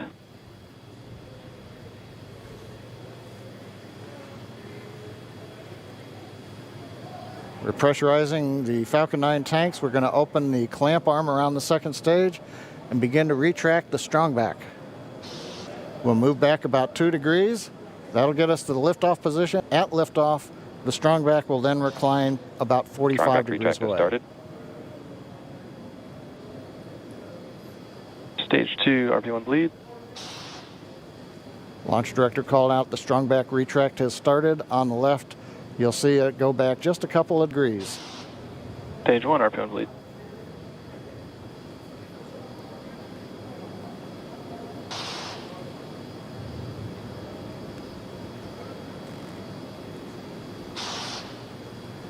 We are just 4 minutes away off. Again, at this moment, Bob and Doug are really just laser focused on those displays. They have insight directly into Dragon and the Falcon 9. They're able to see where their fuel loading is at, how everything's progressing down with the count. AFTS final setup started.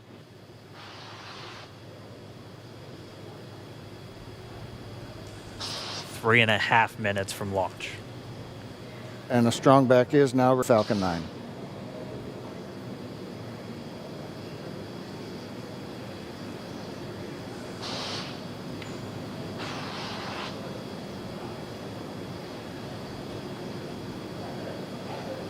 MVAC igniter purges.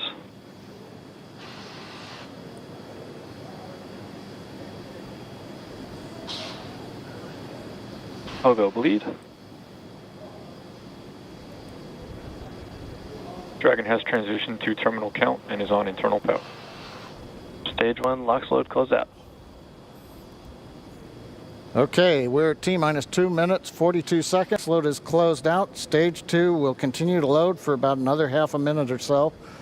Once we get the completion of Stage 2 LOX loading, we have to vent down the line, so you'll see another large white cloud coming off of the strongback. That'll be normal. That's T-minus 1 minute and 40 seconds. We're going on internal power now. Just a few seconds away from the Stage 2 LOX load being complete. It's been almost 9 years since we've been in this position. A lot of work done by thousands of people to get to this point. All our eyes focused on 2 now.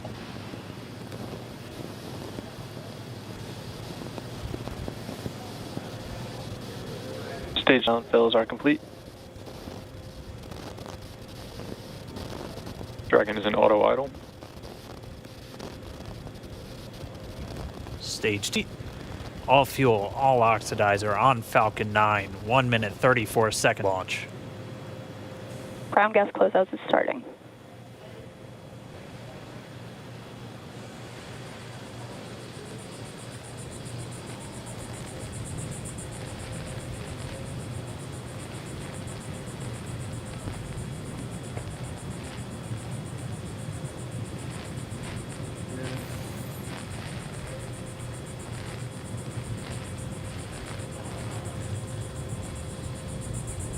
Falcon 9 is in startup.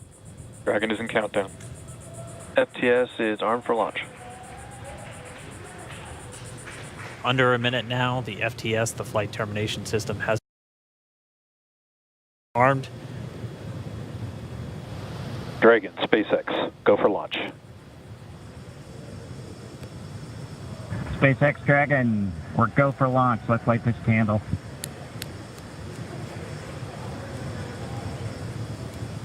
T-minus 30 seconds.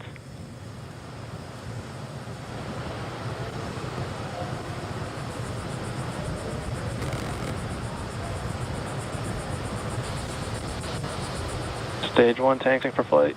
T-minus 15 seconds. 10, 9, 8, 7, 6, 5, 4, 3, 2, 1, 0. Ignition. Liftoff of the Falcon 9 and Crew Dragon. Go NASA, go SpaceX, Godspeed, Bob and Doug. America has launched. And so rises a new era of American spaceflight, and with it the ambitions of a new generation continuing the dream. Stage 1 propulsion is nominal.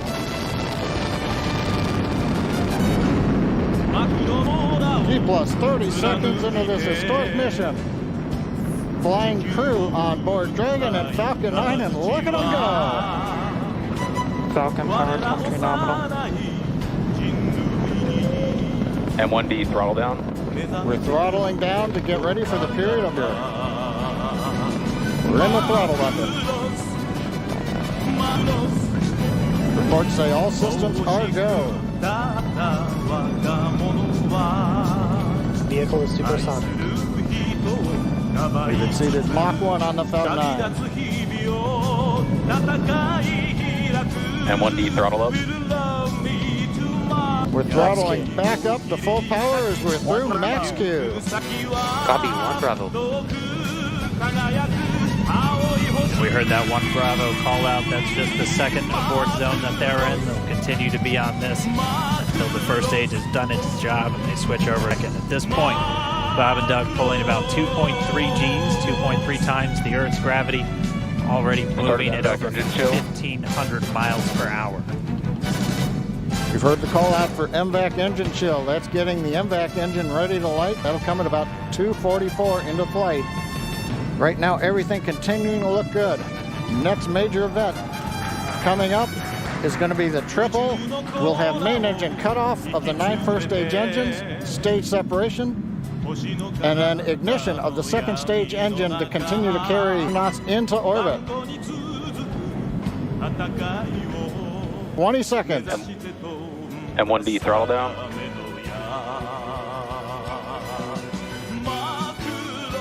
We heard we're throttling down the Merlin engines on the first stage.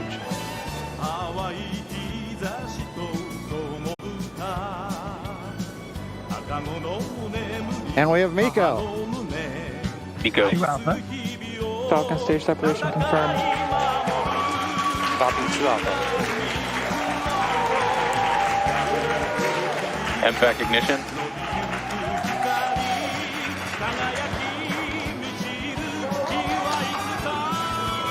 All right, we have stage separation confirmed. The first stage beginning its flight back. The second stage being powered by that single Merlin 1D vacuum engine has it and is now carrying Bob and Doug into orbit.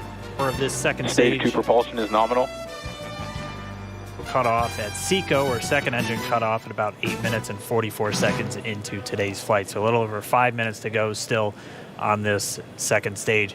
You heard the call out to Alpha, so they're now in the longest abort zone that carries them all the way from about North Carolina up the eastern seaboard, almost to Canada. Things looking good though, getting good call outs, nominal propulsion on that second stage. Bob and Doug continuing to make their way into orbit.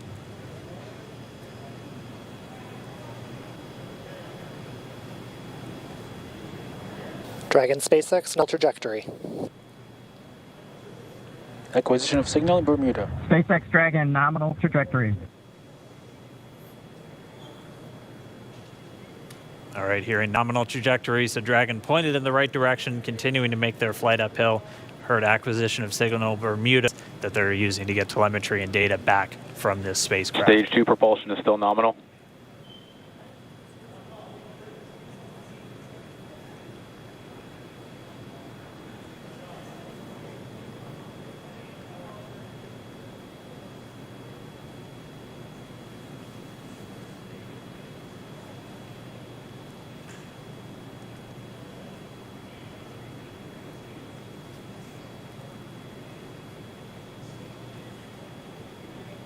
A little over 4 minutes, 40 seconds into the flight. Bob and Doug flying at more than 5,600 miles Dragon per hour. SpaceX, nominal trajectory. Already almost 200 miles downrange from the Kennedy Space Center. Nominal trajectory continuing.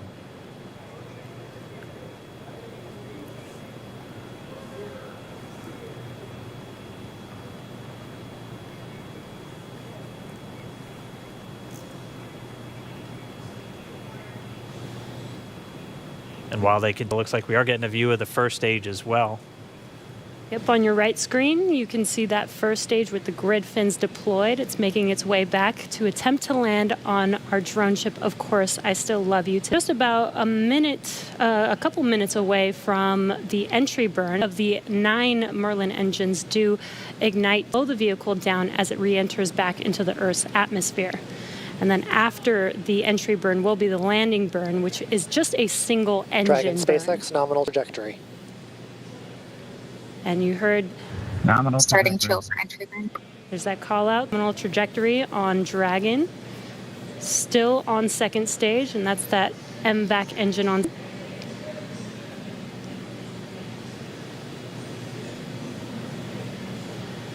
Again, on your right screen is that first stage booster coming back. Drone ship, Of Course, I Still Love You. We're about a minute away from entry burn.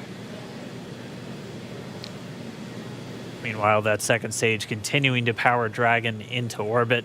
Again, if you're keeping an eye on that timer, that's going to continue to burn until 8 minutes and 44 seconds. A little over 2 minutes from now, we'll hear the call out SECO. It'll then be a little Stage under, 2 propulsion is still good.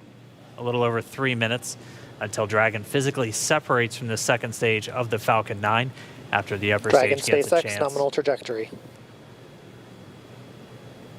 Dragon copies, nominal trajectory. Continuing to check in with, they are on a nominal trajectory. Just about 10 seconds away from that first stage, starting that entry burn on your right screen. We should be able to see that view live. Stage 1 entry burn startup.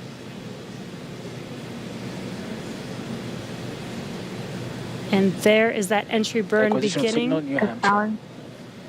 This burn lasts about 36 seconds long. Stage 2 FTS is saved.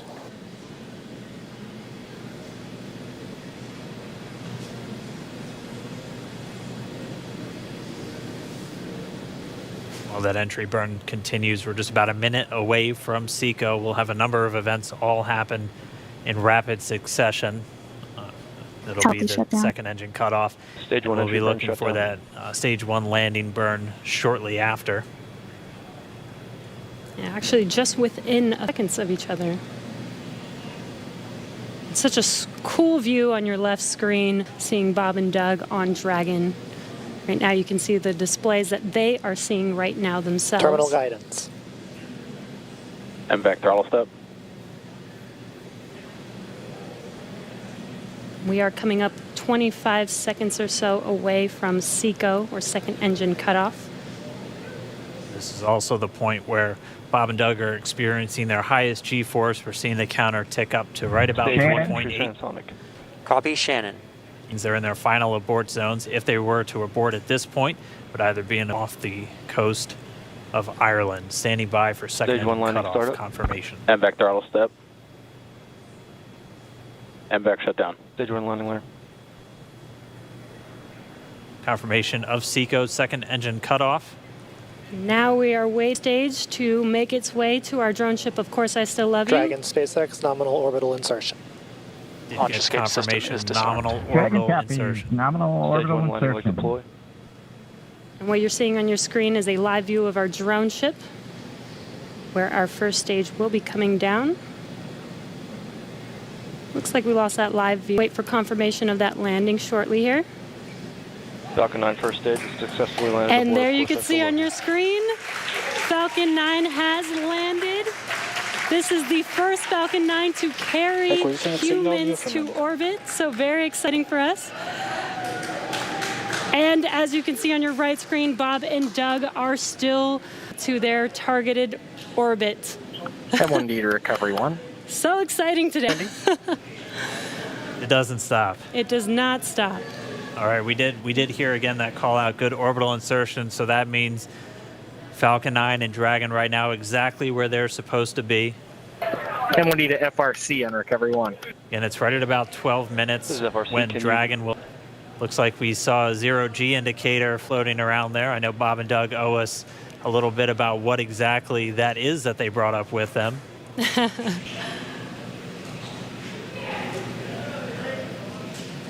And before separation, before Dragon initiates separation from the second stage, they do make sure to make, they do ensure that the vehicle is not spinning and it is in good condition before we separate. That's right, the upper stage does small attitude maneuver using some cold gas thrusters built into the rocket body itself. Exactly, so we do expect that separation to occur in about a minute from now, but they do wait until they have full ready to separate. Such cool views. I cannot get over this view that we are seeing right now. Bob and Doug on the right screen, inside of Crew Dragon, out in space. Yeah, already 200 kilometers over planet Earth, or a little over 124 miles, traveling in excess of 2,700 meters, 27 per second, or about 16,000 miles per hour.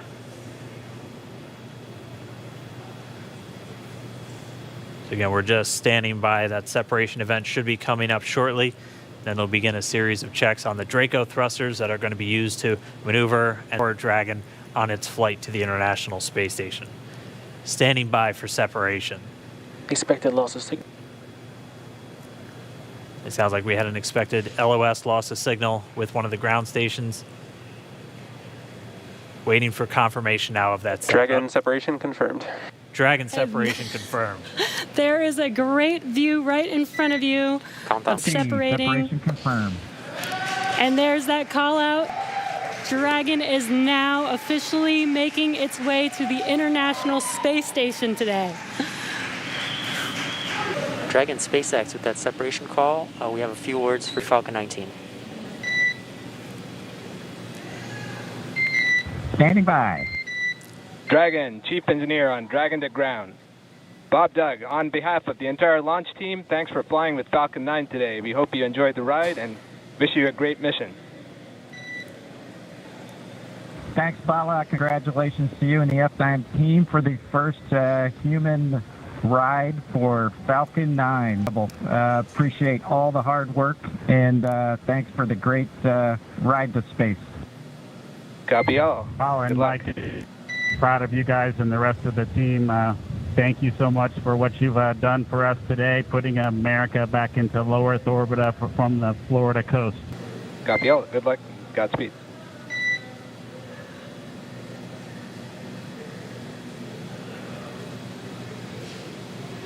All right, so Dragon SpaceX, we confirm nominal ECLS activation and service section Draco checkouts. Nose cone deploys in progress.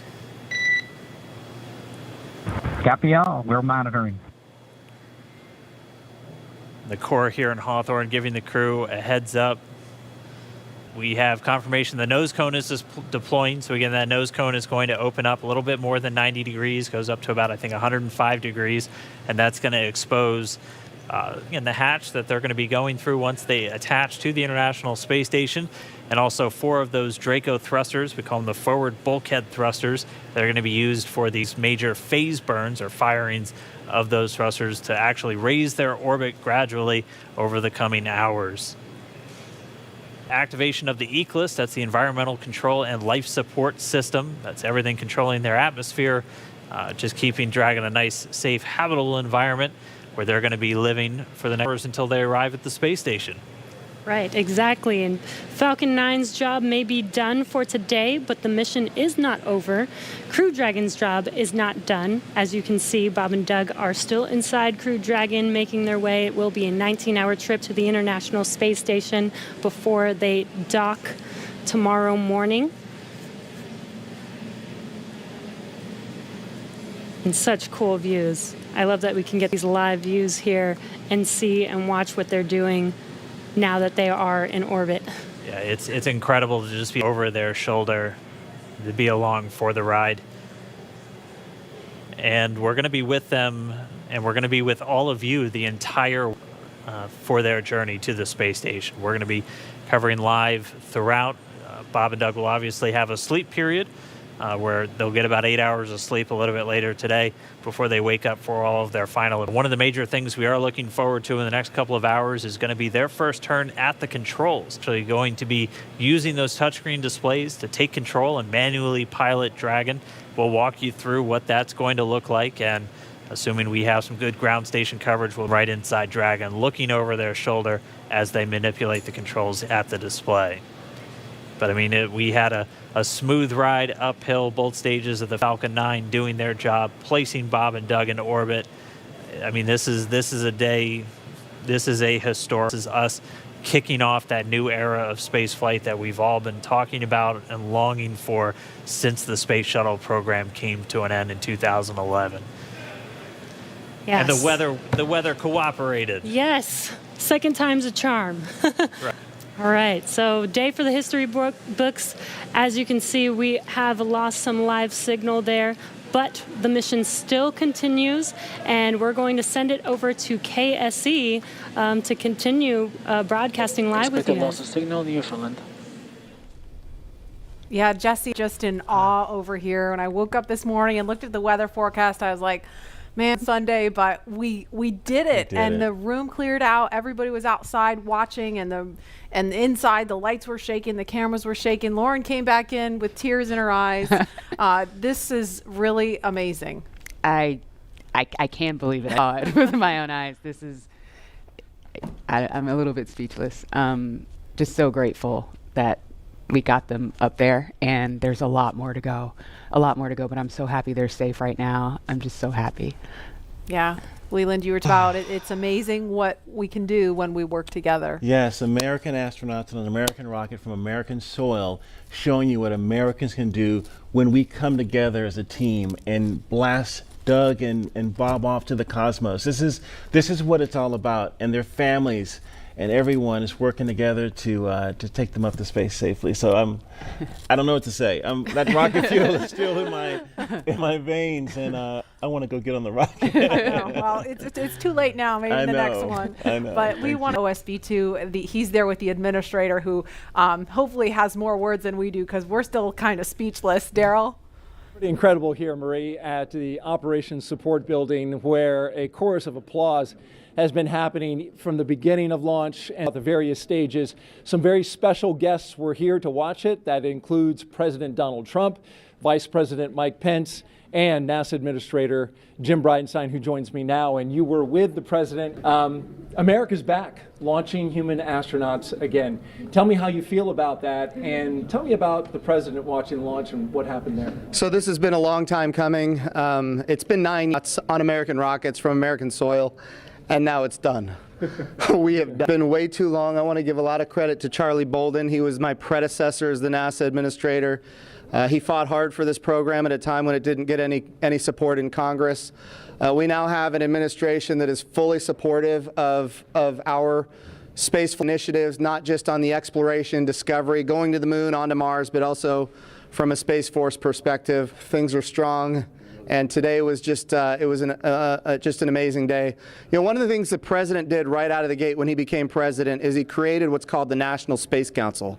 And he put the vice president as chairman of the National Space Council. And on that National Space Council, you've got the Secretary of State and the Secretary of Commerce, the Secretary of Transportation, the chairman of the Joint Chiefs, all of these different amazing individuals that deal with space day in and day out. A lot of people don't realize how many parts of the federal government deal with space.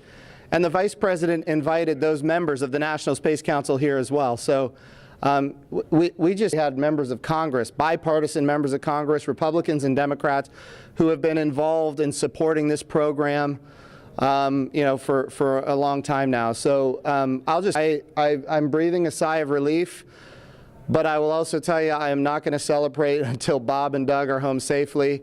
Tomorrow, they're going to dock to the International Space Station. Tonight, I'm heading to Houston to be at the Johnson Space Center when that happens. So it's a bit of a relief. The nose cone is now open.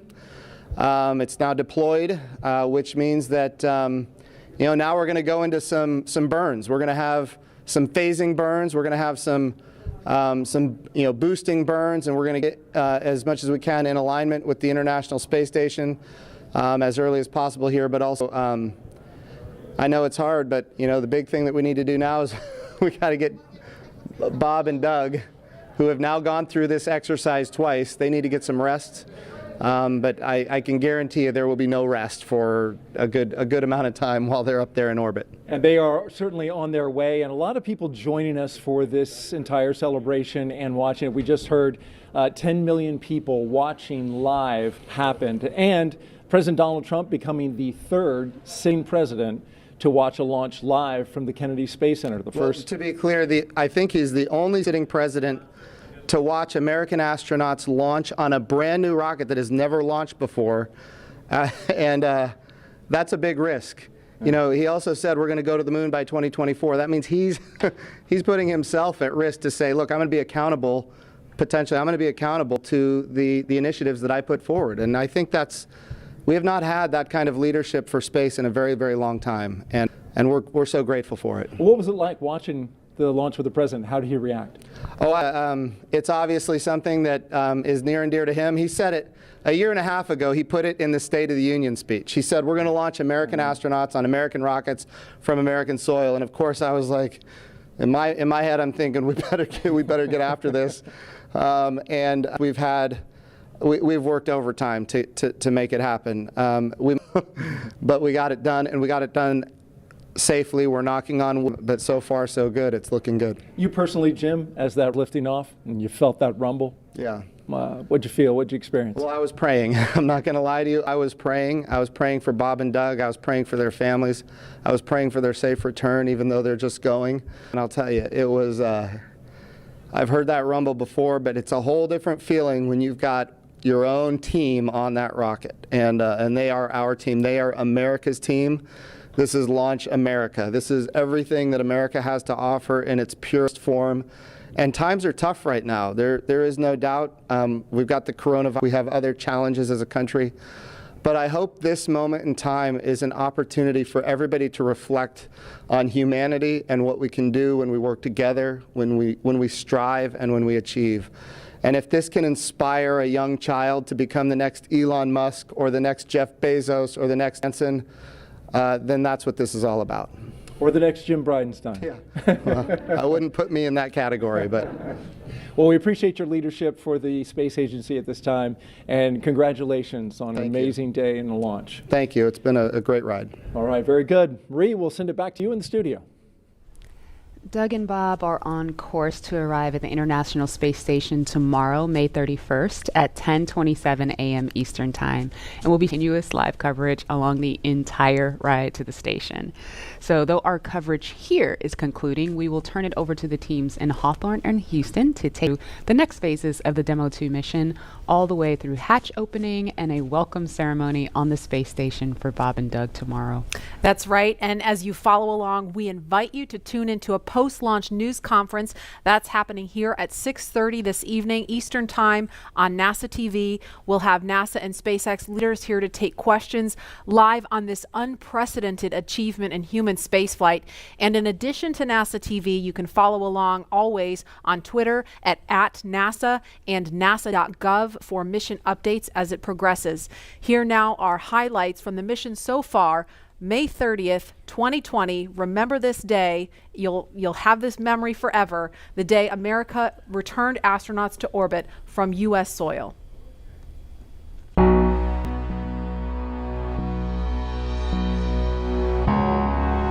Wow, we're making history again. Let's go.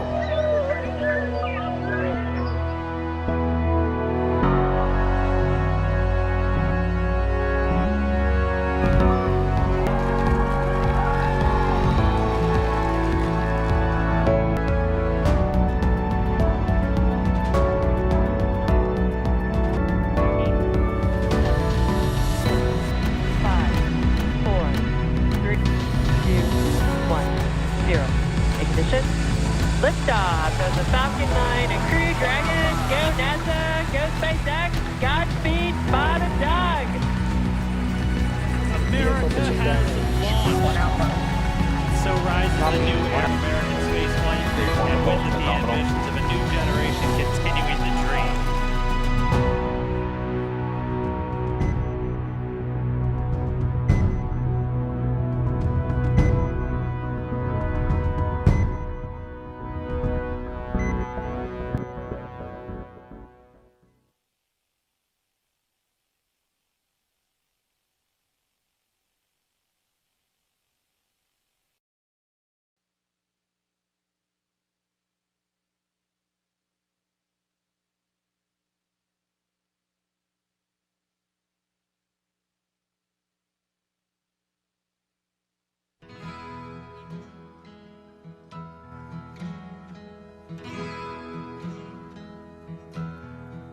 願我會揸火箭帶你到天空去，在太空中兩活到1000歲，都一般心醉，有你在身邊多樂趣。共你雙雙對，好得戚好得意，地冧天崩多閒事，就算翻風雨。只需睇到你，似見陽光千萬里。有了你，開心滿意，鹹魚白菜也好味。我與你永共聚，分分鐘需要你，你似是陽光空氣。扮靚啲皆因你，癲癲地皆因你，為你甘心作傻事。扮下聲聲叫，睇到乜都笑，有你在身邊多去。若有朝失咗你，花開都不美，願到荒島去長住，做個假的你，天天都相對，對木頭共。有了你開心啲，乜都稱心滿意，鹹魚白菜也好好味。我與你永共聚，分分鐘需要你，你似是陽光空氣。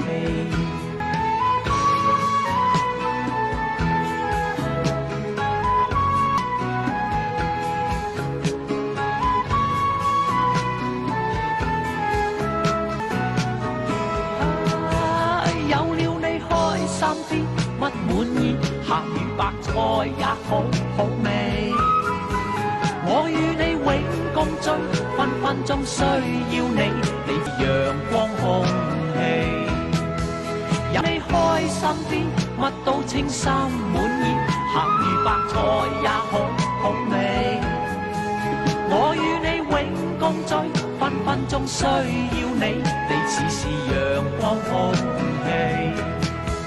有了你開心啲，乜都稱心，鹹魚白菜也好好味。我與你永共聚，分分鐘需要你，你似是陽光空氣。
唔好害人哋啲仔女啦。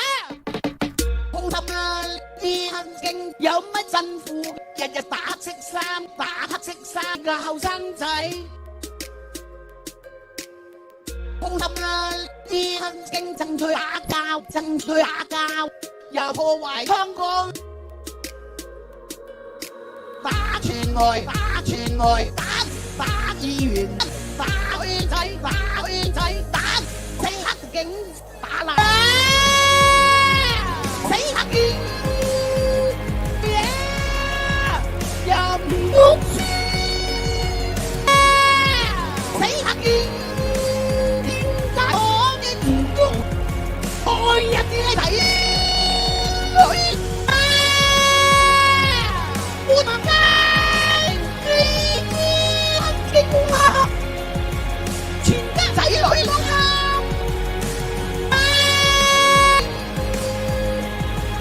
我冇罪㗎，點解要搞我咧？